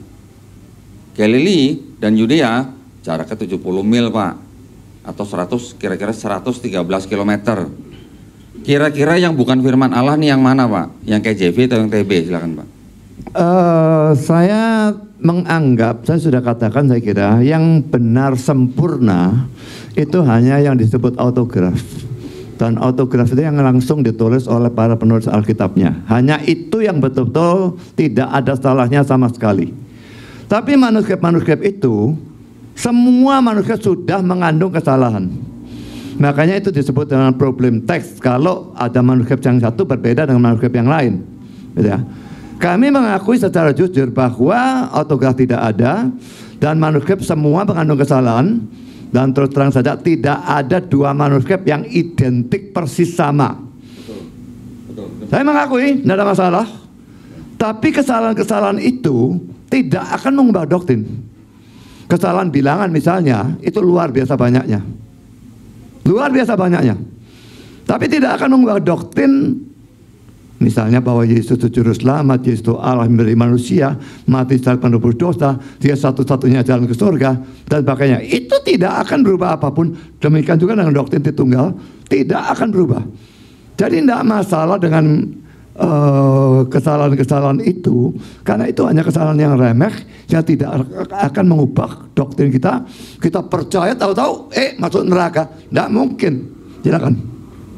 Nah, berarti kalau begitu, doktrin yang Bapak anut ini adalah kan doktrin yang belum kelar, Pak. Mohon maaf ya, Pak ya. Belum kelarnya dari mana? Bapak percaya 100% dengan doktrin Tritunggal atau Trinitas. Tadi sore kita melihat ada orang yang percaya Allah Esa katanya. Ya. Nanti ada lagi kita melihat ada yang Unitarian gitu kan. Berarti sampai sekarang dari satu kitab yang sama itu menimbulkan doktrin yang sampai sekarang belum kelar, Pak. Ya. Saya tunjukkan. Kalau Bapak sebut Katolik, ini ada 73 kitab. Kalau kita sebut yang Protestan, ini ada 66 kitab. Kalau mau sebut yang Ortodoks, ini ada 78 kitab. Kalau mau yang Ethiopia, ini ada 81 kitab. Nah, selisihnya ini firman Allah tuh bukan nih, Pak? Silakan, Pak. Yang selebihnya dari 66 kitab, bukan. Silakan. Jadi yang sisanya dari 66 kitab itu bukan firman Allah. Bukan. Jadi ini bukan kitab suci ya, Pak ya? Silakan, Pak. Bukan. Yang Bapak pegang yang memang bukan. Ini kan ini Alkitab Katolik. Tidak ada yang silakan. Jadi yang Bapak pegang sekarang itu juga bukan kitab suci, Pak. Silakan, Pak. Kalau mau dikatakan karena ini mengandung data kanonika dan itu bukan firman, ya bisa dikatakan demikian. Oke. Bapak sudah mengetahui yang dipegang bukan kitab suci ya. Oke, saya rasa kita sudah sudah keluar jalur sudah terlalu banyak, Pak. Sebenarnya Bapak sama saya ini harusnya bicara mengenai kritik teks, Pak, harusnya. Tapi karena kita sudah kadung bicara mengenai keselamatan, kita harus kembali ke keselamatan, Pak. Ya, setuju, Pak ya? Buat para pemirsa juga yang hadirin di sini. Mohon saya serahkan ke moderator. Selanjutnya bagaimana? Silakan. Karena tadi disepakati ditambah 15 menit, tolong tambahkan ke kedua belah pihak 15 menit untuk kita lanjutkan kepada pembahasan mengenai keselamatan. Setuju semuanya? Masih sanggup? Masih. Kalau Pak Pendeta biasa berbicara 3 jam. Sampai besok pun saya sanggup. Oh.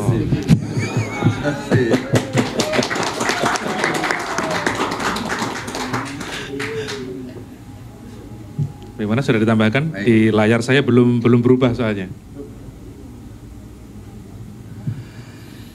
Dan sekali lagi saya ingatkan, tambahan ini jangan keluar dari topik. Karena saya sudah saya ingatkan 3 kali ini. Ya. Sekarang giliran saya. Boleh silakan. Tadi Pilihan sudah siapa? bilang silakan. Udah. Oh ya. Berarti Ya. Saya kembalikan ke moderator tadi. oh, masih Hah? dulu. Belum. Masih yang tim Islam belum ditambahkan. Belum tambah. Kalau punya ya. Ini yang perempuan tadi pergi kemana? Sakit perut, Pak. Oh. Oke.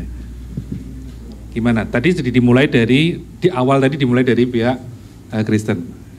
Islam mau memulai duluan atau? Tadi kan saya kembalikan ke Bapak. Iya. Makanya saya tawarkan lagi. Silakan. Diserahkan siapa silakan. Ya, boleh. Mau mulai? Silakan. Ya. Jadi saya tadi sudah mengatakan khotbah itu baru saya berikan sebagian, makanya ngomong Yesus Allah dan sebagainya atau nabi palsu atau Allah itu rasanya tidak pernah ada jawaban itu ya. Sekarang saudara, saya lanjutkan dari ayat yang sama yang ingat ya, Matius 20 28 ya. Ayat ini menunjukkan penebusan yang Yesus lakukan ya. Saya baca sekali lagi, sama seperti anak manusia datang bukan untuk dilayani, melainkan untuk melayani dan untuk memberikan nyawanya menjadi tebusan bagi banyak orang. Ini jelas-jelas bicara penebusan. Ayat-ayat lain yang menunjukkan hal itu, Galatia 3:13, Kristus telah menebus kita dari kutuk hukum Taurat dengan jalan menjadi kutuk karena kita. Sebab ada tertulis, terkutuklah orang yang digantung pada kayu salib. Orang berdosa semua terkutuk. Kalau Kristus mau mati menebus dosa, dia harus mati melalui kematian terkutuk. Dan kematian terkutuk itu hanya ada dua, digantung atau disalib. Ya. Kalau digantung tidak ada darah yang keluar, padahal simbol-simbol tipe-tipe dalam PL itu berdarah, jadi tidak memenuhi syarat berdarah. Tapi tersalib itu terkutuk dan berdarah. Yesus harus mati melalui cara itu, tidak boleh dengan cara lain. Saya pikir yang ini tidak usah ya. Lah, karena Yesus sudah menebus, maka itu menyebabkan keselamatan kita sekarang menjadi mudah. Bukan dengan berserih baik, berbuat baik, yang bukan hanya sukar tapi mustahil untuk dilakukan, tapi hanya dengan beriman. Saya kira di sini Kristen beda dengan semua agama lain. Karena semua agama lain perbuatan itu punya andil untuk keselamatan. Dalam Kristen perbuatan baik tidak punya andil untuk keselamatan. Kita diselamatkan hanya dengan beriman kepada Kristus sebagai Tuhan dan Juru Selamat, penebus, pengganti kita, memikul hukuman dosa kita. Saya katakan mustahil manusia bisa diselamatkan dengan berbuat baik. Mengapa? Pertama saudara, mungkin ini aneh ya. Karena manusia tidak bisa berbuat baik sama sekali. Saya maksudkan manusia di luar Kristus. Manusia yang tidak percaya Kristus tidak bisa berbuat baik sama sekali. Nol. Saya berikan ayatnya. Roma 3 ayat 12b. Semua orang telah menyeleweng. Mereka semua tidak berguna. Tidak ada yang berbuat baik. Seorang pun tidak.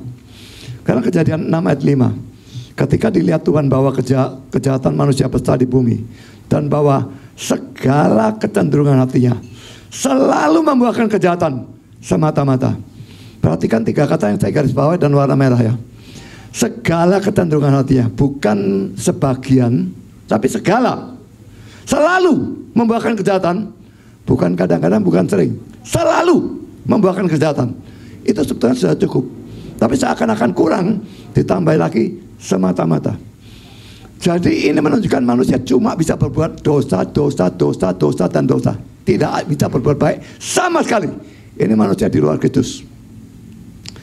Jadi bagaimana mau selamat karena perbuatan baik? Berbuat baiknya tidak bisa. Poin B. Seandainya manusia bisa berbuat baik, maka perbuatan baiknya tidak bisa menghapuskan dosa-dosa yang telah dia lakukan dan akan dia lakukan. Semua kita orang berdosa ya. Berbuat baik, lalu dosanya dihapus karena perbuatan baik. Kita Kristen tidak pernah dalam Alkitab ada hal yang seperti itu. Perbuatan baik menutup dosa. Saya pernah mendengar, atau benar atau tidak, nanti tolong dikoreksi. Islam pakai timbangan amal dan dosa. Kalau amalnya lebih banyak masuk surga dan sebagainya. Kami tidak pernah ada semacam itu. Satu dosa, Allah itu adil, harus hukum, dan dia masuk neraka selama-lamanya untuk satu dosa itu, kecuali dia punya penebus dosa. Kalau dia punya penebus dosa, jangankan satu dosa, 1 miliar dosa, dia masuk surga. Karena dosanya dipikul hukumannya oleh penebus itu. Kristen Alkitab tidak mempercayai bahwa perbuatan baik bisa menghapuskan dosa. Ini ayatnya. Kamu tahu bahwa tidak seorang pun yang dibenarkan oleh karena melakukan hukum Taurat. Melakukan hukum Taurat itu kan berbuat baik. Tidak bisa dibenarkan. Tapi hanya oleh karena iman dalam Kristus Yesus. Kedua, manusia hanya bisa diselamatkan dengan mudah sekali, yaitu hanya dengan percaya atau beriman kepada Yesus sebagai Tuhan, Allah, Juru Selamat, penebus, dalam arti menggantikan kita, memikul hukuman dosa kita. Roma 3, 23, 25. Karena semua orang telah berbuat dosa dan telah kehilangan kemuliaan Allah, dan oleh kasih karunia telah dibenarkan dengan cuma-cuma. Kalau perbuatan baik kok campur, tidak cuma-cuma bayar itu. Karena penebusan dalam Kristus Yesus. Kristus Yesus telah ditentukan Allah menjadi jalan pendamaian karena iman. Dalam darahnya itu bisa diartikan kepada darahnya. Jadi beriman kepada Kristus harus beriman kepada darahnya, dalam arti tidak bisa cuma beriman Kristus itu ada, Kristus itu apa. Harus beriman pada kematian Kristus di atas kayu salib, menebus dosa kita. Darahnya dicurahkan untuk menghapus dosa kita. Hal ini dibuatnya untuk menunjukkan keadilannya, karena ia telah membiarkan dosa-dosa yang telah terjadi dahulu pada masa kesabarannya. Lalu Efesus 2 ayat 18-9, oh, sebab karena kasih karunia kamu diselamatkan oleh iman. Itu bukan hasil usahamu, tapi pemberian Allah. Itu bukan hasil pekerjaanmu, jangan ada orang yang menggagahkan diri. Iman dan kasih karunia di satu pihak, hasil usaha, hasil pekerjaan di lain pihak. Dan ini dikontraskan. Selamatnya karena iman, bukan karena perbuatan baik kita. Ya 3:16, karena begitu besar kasih Allah akan dunia ini, sehingga ia telah mengaruniakan anak yang tunggal, bagi setiap orang yang percaya kepadanya tidak binasa, melainkan beroleh hidup yang kekal. Implisit, yang tidak percaya kepadanya binasa dan mendapat hukuman yang kekal. Sebagai kesimpulan atau penutup dari khotbah singkat ini, orang yang percaya pada Yesus sebagai Allah atau Tuhan dan Juru Selamat akan diampuni dan diselamatkan. Sebaliknya, orang yang tidak percaya pada Yesus sebagai Tuhan atau Allah dan Juru Selamat, apapun agamanya, bagaimanapun orang anggap dia baik, dia tidak akan diselamatkan karena dia punya dosa dan dia tidak punya penebus dosa. Dia harus pikul hukumannya sendiri dan dia akan masuk neraka selama-lamanya. Bertobatlah dalam arti percayalah pada Yesus sebelum terlambat. Kalau saudara mati, masuk dalam kekalahan tanpa Juru Selamat, sudah masuk neraka selama-lamanya. Pada saat saudara menyesal, tapi tidak ada gunanya. Sekian. Silakan. Pak mau nanya Pak, ini untuk penegasan aja Pak ya. Jadi kalau tidak ada tertumpahnya darah Yesus di atas kayu salib, apakah Pak Budi Salib bisa selamat? Silakan Pak. Tidak bisa. Silakan. Baik, kalau begitu apa bedanya Pak itu konsep sama konsep keselamatan dalam paganisme Pak? Silakan Pak. Konsep dalam paganisme itu bagaimana? Silakan. Ya konsep paganisme juga mirip sekali dengan konsep Kristen. Yang mana di satu sisi mereka banyak yang menyembah dewa-dewa yang triad. Triad artinya 3 kesatuan. Sumeria, Babilonia, Persia, India, Mesir, Eropa Utara. Semuanya 3 Tuhan, 3 pribadi, 3 dewa gitu. Kok di Kristen juga 3 gitu Pak? Apakah, maksud saya gini, kenapa cuma 3 gitu Pak? Kok Kak nggak 4, nggak 5, nggak 20, nggak 100 gitu Pak? Bisa nggak Pak? Tolong jelasin Pak. Apa kenapa saya pernah mengatakan gitu? Bahwa saya punya 3 Tuhan atau 3 Allah? Silakan. 3 pribadi, kan tadi sih gua bilang 3 pribadi. 3 pribadi Pak. Beda dengan 3 Tuhan atau 3 Allah. Ya, kalau 3 pribadi kenapa semuanya 3 pribadi gitu Pak? Silakan Pak. Kenapa karena nggak 20 memang, pribadi? Karena memang itulah keberadaan dia. Bapa, Anak, Roh Kudus, jadi 3 pribadi tapi 1 hakikat. Tidak ada konsep pagan manapun yang 3 pribadi dan 1 hakikat. Mereka semuanya 3 Allah, politeisme memang. Itu beda dengan kami. Kami tidak pernah percaya 3 Allah.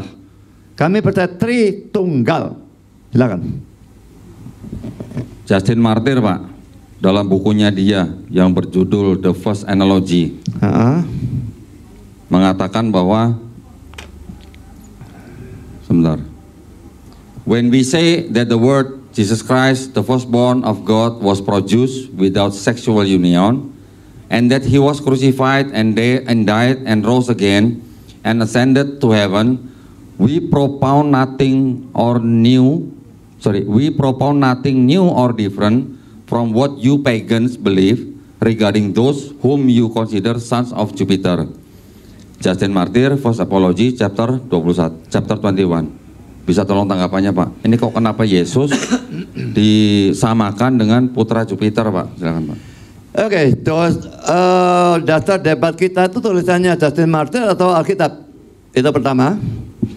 Dan kedua, dari tadi saya melihat bahwa kalian itu beranggapan bahwa bapak-bapak gereja itu lebih hebat dari kita yang hidup pada zaman sekarang dalam pengertian Alkitab, begitu ya? Saya bertanya, betul apa tidak? Ya, silakan. Kami tidak merasa lebih pintar atau lebih bagaimana, tetapi kami semuanya mengatakan semuanya dari data yang ada, Pak. Jadi bukan perkataan kami, bukan asumsi kami, tapi kami menggunakan data. Kalau tadi kita ada komentar dari ensiklopedia semua tuh semuanya bisa dicek, Pak. Itu juga ada bukunya gitu. Sayang aja saya nggak bawa buku yang ini nih. Tapi ini ada bukunya persis. Kalau tadi Umar mengatakan juga dari siapa? Augustine, itu juga ada bukunya. Bahkan saya juga ada bukunya. Di bukunya Augustine, judulnya apa saya lupa, yang mengatakan bahwa memang banyak buku-buku Platonis, ya Pak ya, yang diterjemahkan ke dalam bahasa Latin, di mana itu tidak ada bedanya mengenai John 1:1. In the beginning was the Word, and the Word was with God, and the Word was God. Begitu juga Bible ini. Bible ini juga mengatakan di dalam John 1:1 bahwa John 1:1. Tolong, Bible apa itu? Ini adalah New American Bible. New American Bible yang mengatakan bahwa John 1:1 itu adalah adopsi filosofi Helenistik. Nah, ini saya bisa tunjukkan.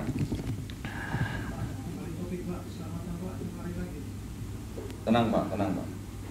Nanti kita atur sendiri Pak.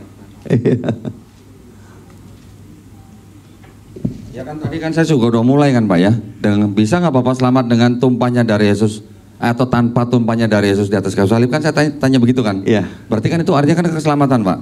Nah, jadi kita juga mengkritisi konsep keselamatan yang Bapak anut berdasarkan juga teks dan catatan-catatan di dalam dokumen kekristenan sendiri gitu.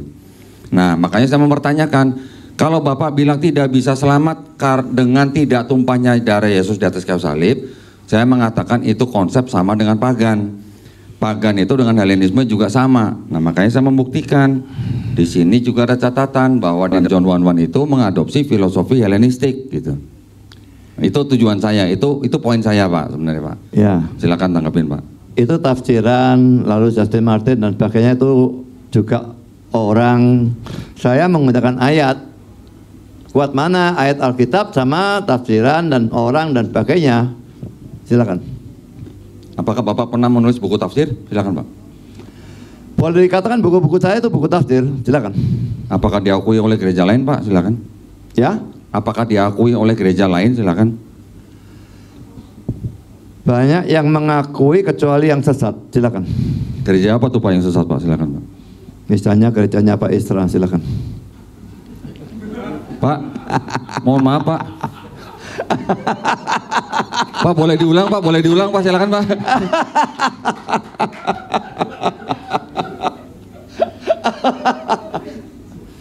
Ini direkam loh Pak, ini Pak. Iya, saya serius. Baik. Memang saya guyonan. Nah gini, maksud saya gini Pak. Kalau Bapak menulis buku, itu tandanya Bapak adalah orang yang akademisi. Ya. Ya. Bapak menganggap tulisan Bapak itu sebagai tafsiran, monggo, itu adalah hak Bapak. Tetapi yang saya bacakan di sini, ini adanya di dalam Bible Pak. Pertanyaan saya, tulisan Bapak ada nggak yang masuk Bible Pak? Seperti ini Pak. Silakan Pak. Itu Bible, ayatnya di atas, bawahnya tafsiran. Ya, ya. Lah itu namanya study Bible, itu bukan Bible. Yang ayatnya atas saja yang Bible, yang bawah tidak. Silakan. Iya, ini kan Bible, Pak. New American Bible, cuman ada footnote-nya. Lah iya. Yang menulis footnote ini adalah yang menyusun Bible ini dan yang menerbitkan Bible ini. Pertanyaan saya, apakah Bapak pernah menulis tafsir yang masuk sebagai footnote dalam Bible gitu, pertanyaan saya, Pak. Silakan, Pak. Tidak pernah, tapi itu tetap itu tafsiran, Pak. Itu bukan termasuk Bible-nya. Silakan. Nah iya, berarti kan sama. Yang Bapak katakan dengan yang ini kan sama posisinya.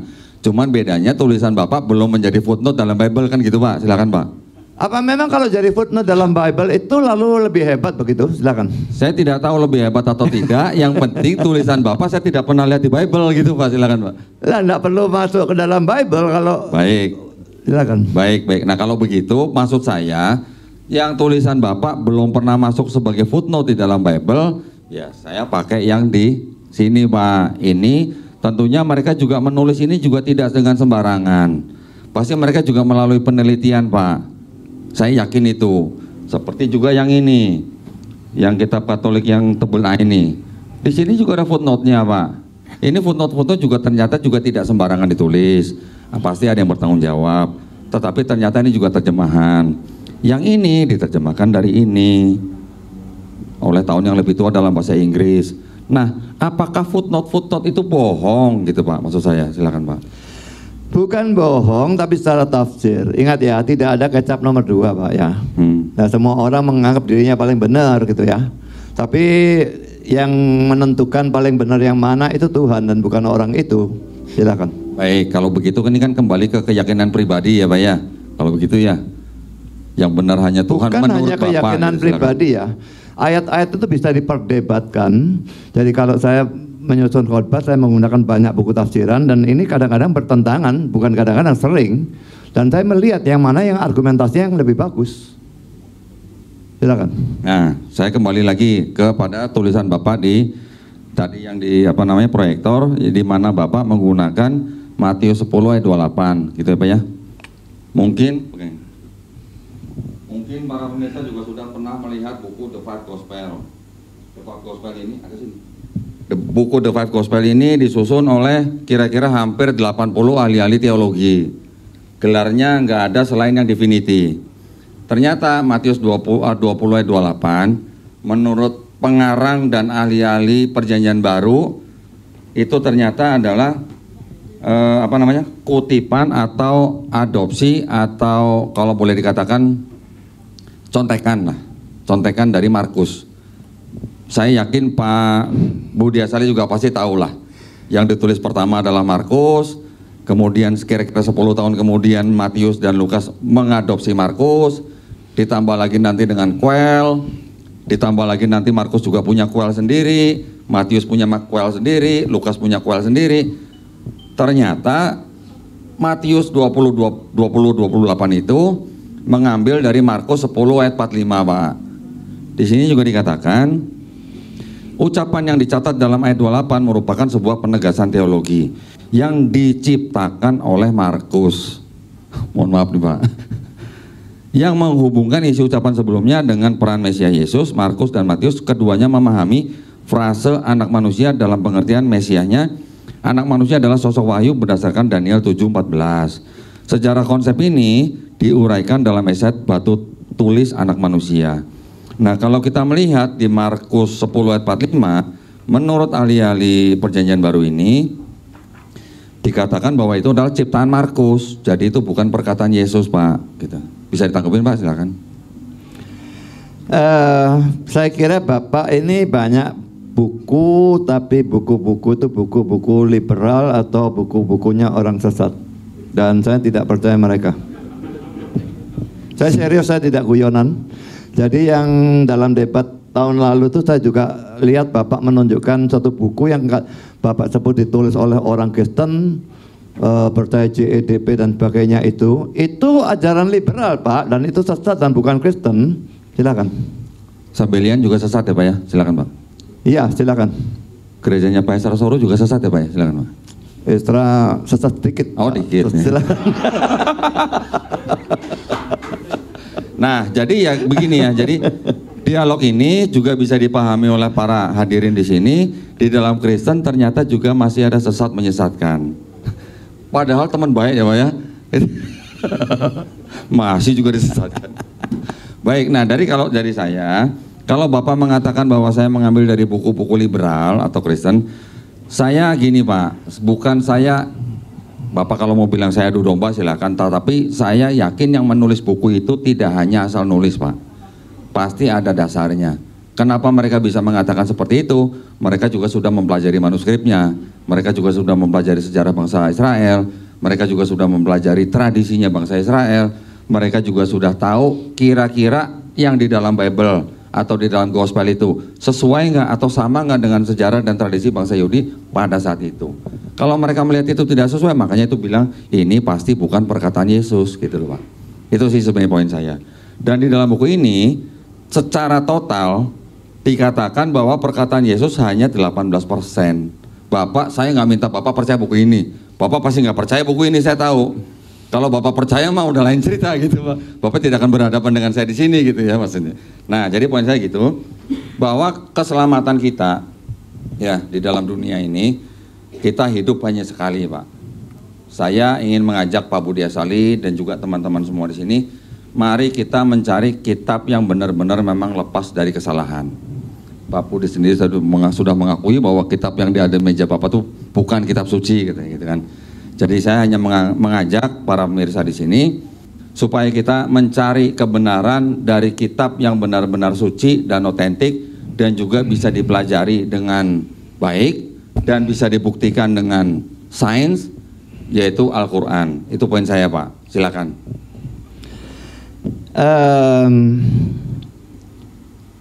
Terus terang saya tidak percaya Al-Quran dan saya hanya percaya Alkitab.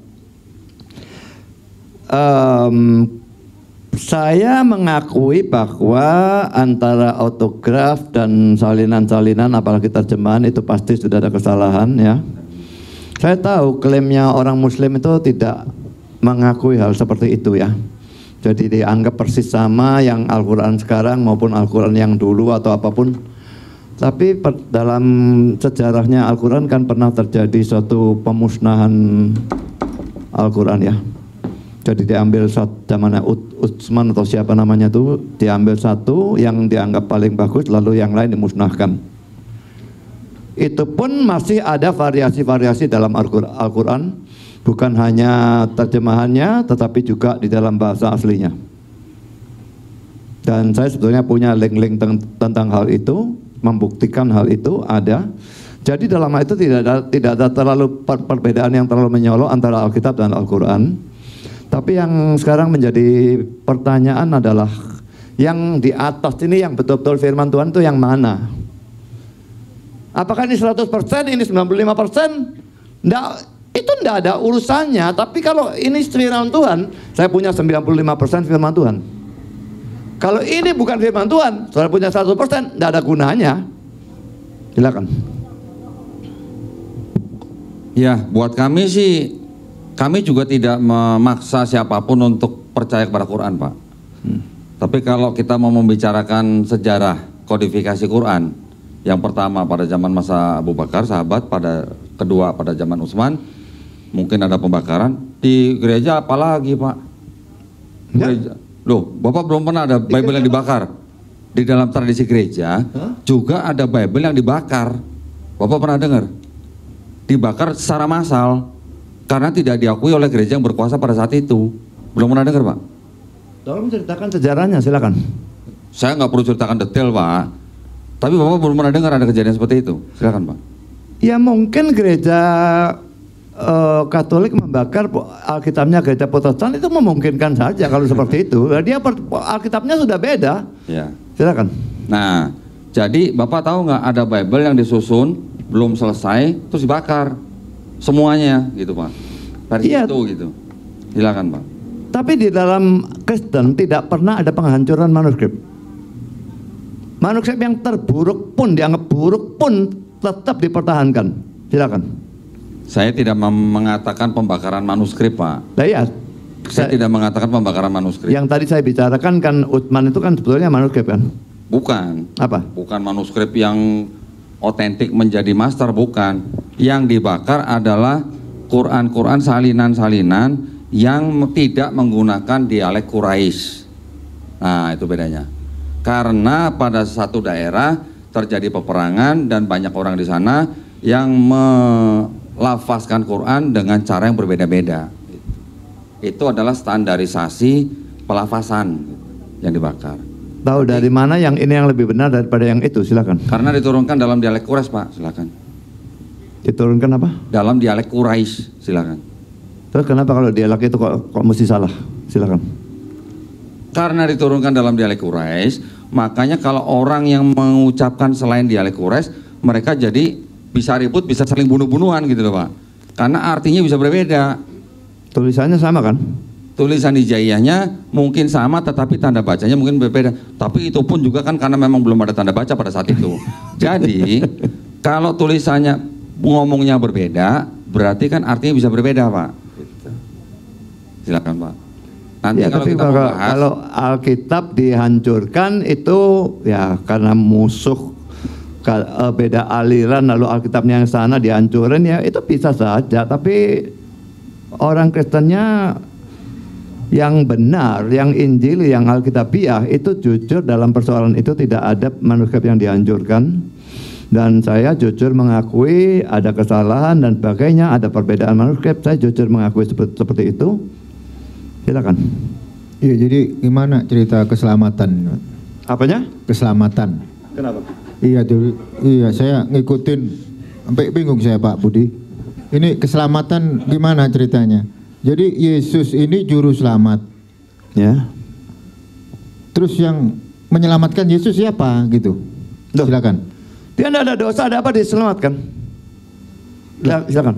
2 Korintus 5:21 dia menjadi dosa. Pak Budi nggak terima. Saya sudah katakan Silakan. itu tafsirannya bagaimana, begitu loh.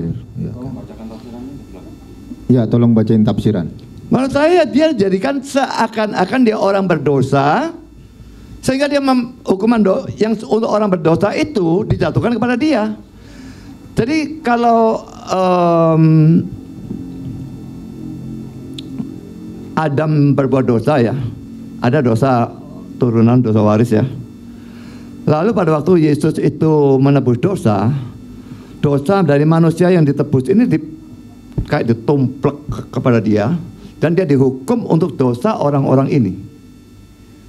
Nah, karena dia sudah dihukum untuk dosa orang-orang ini, orang-orang tidak bisa dihukum lagi. Kalau orang-orang percaya, kebenarannya Yesus ditumplekkan kepada orang-orang ini, sehingga orang-orang disebut orang-orang benar. Saya disebut orang benar, saya disebut orang kudus, padahal hidup saya banyak tidak benar dan banyak tidak kudus. Tapi tetap saya orang kudus dan orang benar, karena saya percaya pada Kristus. Dan saya yakin kapanpun saya mati, saya diselamatkan. Saya tanya, apakah kalian punya keyakinan keselamatan? Kapanpun mati bisa selamat? Silakan. Iya.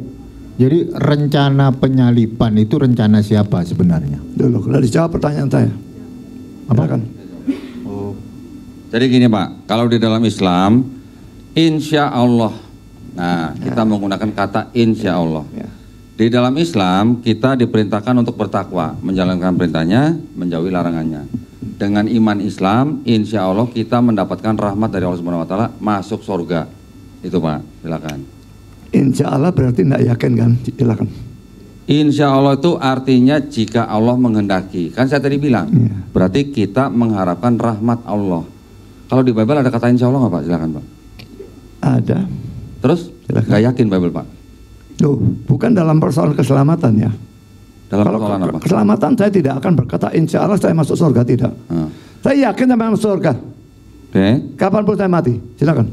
Yakinnya dari mana, Pak? Silakan. Karena dosa saya sudah dibayar oleh Yesus semua. Oke. Tanpa kecuali, tidak ada lagi yang harus saya bayar sendiri. Silakan. Oke. Jadi ini mohon maaf, Pak, saya berdiri, Pak, ya. Cari buku lagi, Pak. Iya.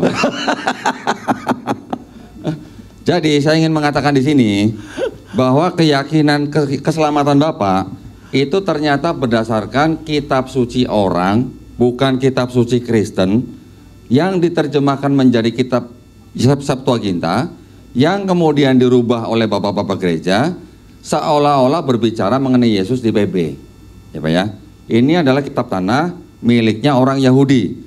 Seharusnya yang boleh atau yang berhak atau yang punya otoritas untuk menafsirkan kitab tulisan mereka itu ya orang Yahudi.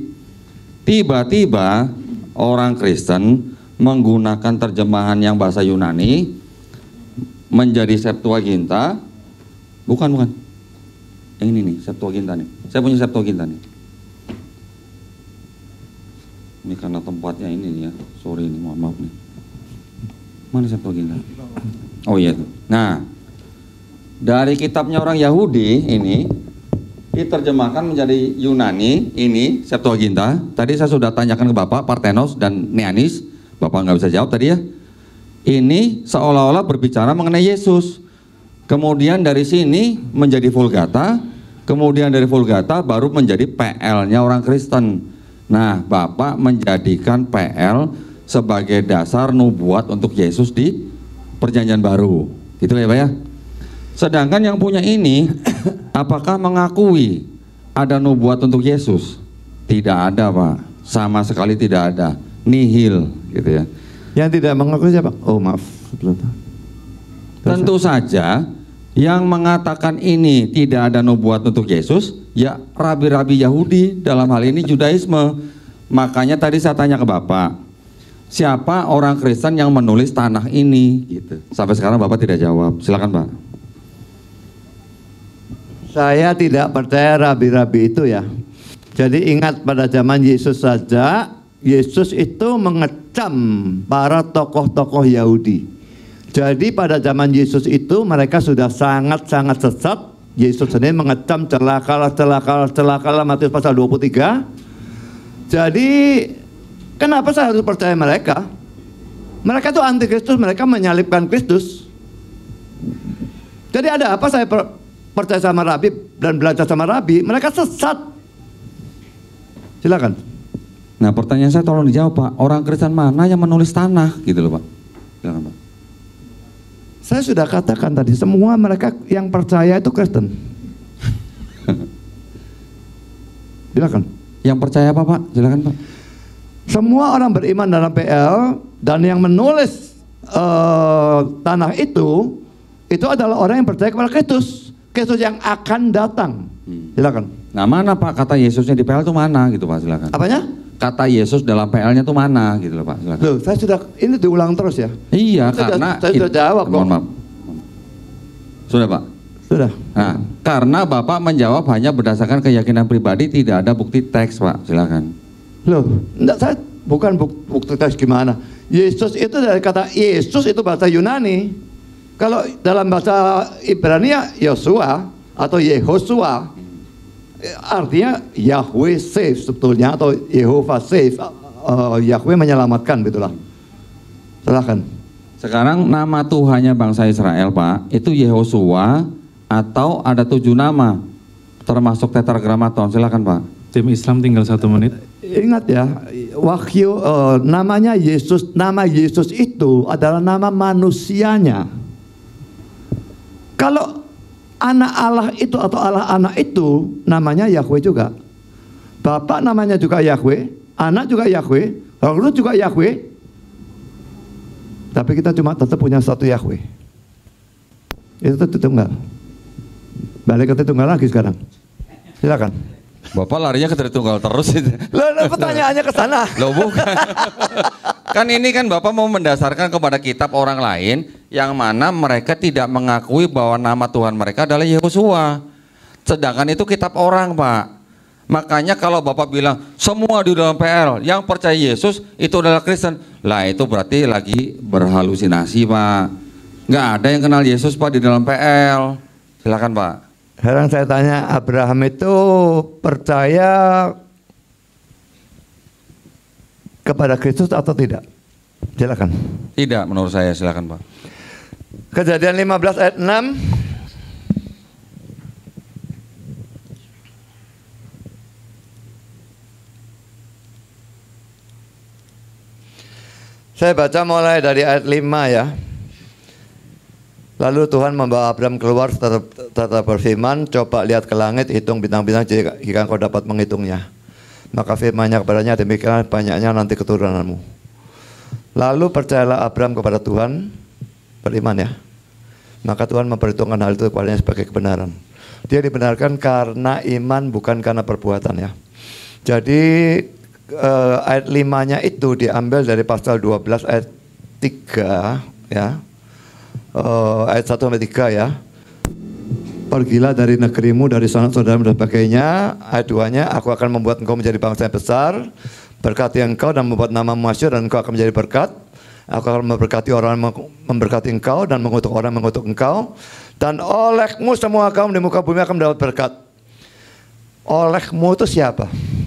Saya tanya, silakan. 12:3 ya.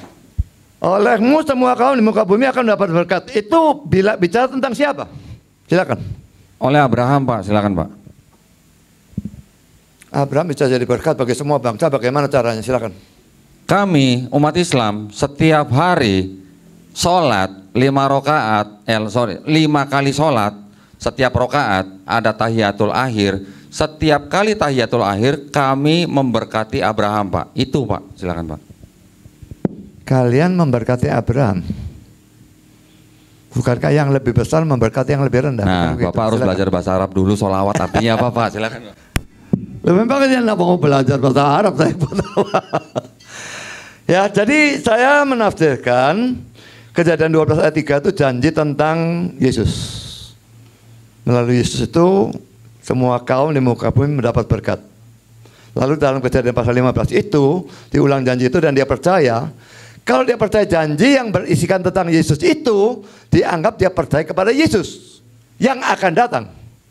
Maka dia dibenarkan karena iman kepada Yesus. Biarpun Yesusnya akan datang. Silakan.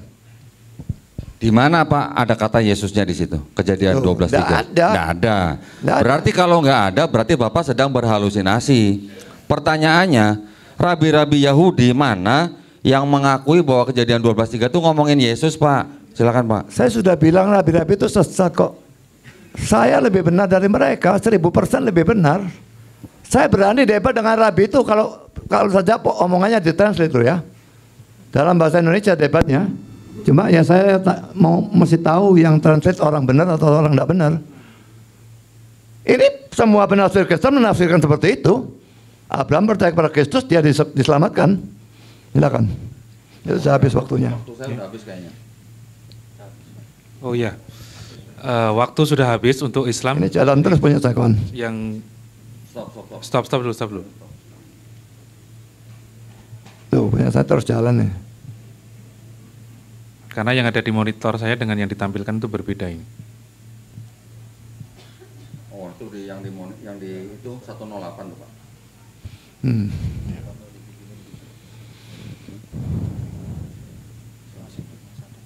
Ya.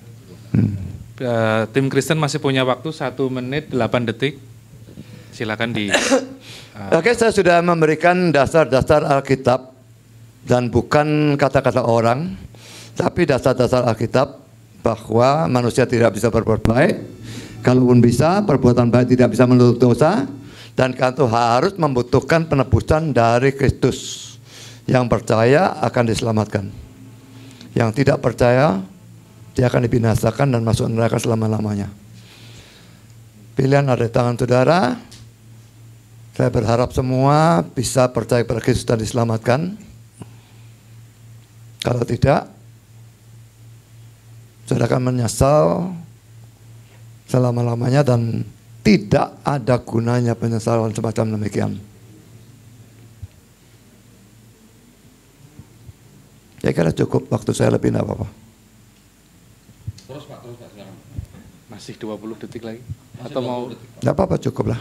Oke, Ya. cukup? Oke. Alhamdulillah. Seru sekali apa yang disampaikan dari kedua belah pihak. Tapi yang jelas semuanya itu di tangan masing-masing. Mereka atau kita yang akan menanggung dari apa yang kita pilih, dari keselamatan itu sendiri. Masing-masing pihak telah menyampaikan alasan masing-masing, tetapi pilihan ada di tangan kita sendiri dan yang akan mempertanggungjawabkan juga kita sendiri. Dan alhamdulillah waktu telah habis dan diskusi ini berjalan dengan hangat dan tidak ada keributan maupun kekacauan, alhamdulillah. Dan saya salut kepada Pendeta Budi Asali, meskipun usia yang tidak dikatakan muda dibanding dengan tim muslim, tapi semangat dan ininya masih seperti anak muda. Dan juga terima kasih kepada tim muslim yang menyampaikan secara ilmiah dengan berbagai macam referensi-referensi yang dibawakan. Tentunya apa yang kita lakukan hari ini akan kita bawa nanti menghadap kepada penghakiman Tuhan di hari kemudian. Kami mewakili penyelenggara mengucapkan terima kasih dan kami akhiri, dan semoga salawat dan salam tercurah kepada para nabi baik dari Adam sampai kepada Muhammad SAW. Kita akhiri, wabillahi taufiq wal hidayah, wassalamualaikum warahmatullahi wabarakatuh. Saya sendiri cukup punya rasa salut kepada kandidat muslim yang saya kira dari 8 kali saya berdebat, ini yang paling bermutu.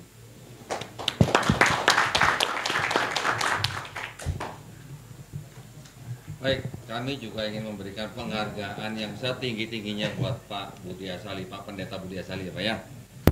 Alhamdulillah diskusi kita pada malam hari ini berjalan dengan hangat, tapi sepertinya besok akan lebih hangat lagi Pak, pagi Pak. Terima kasih banyak buat Pak Pendeta. Besok yang mana? Yang besok pagi Pak. Pas bahas makan tadi, saya yang gatel itu. Oh gitu ya, nah bisa di pendidikan saya itu. Iya betul. Nah jadi kita sangat berterima kasih dan menghargai apa buat Ini Pak besok Pendeta ini kalian Budi Asali. adu domba dengan kambing ya? Saya gini Pak, saya besok akan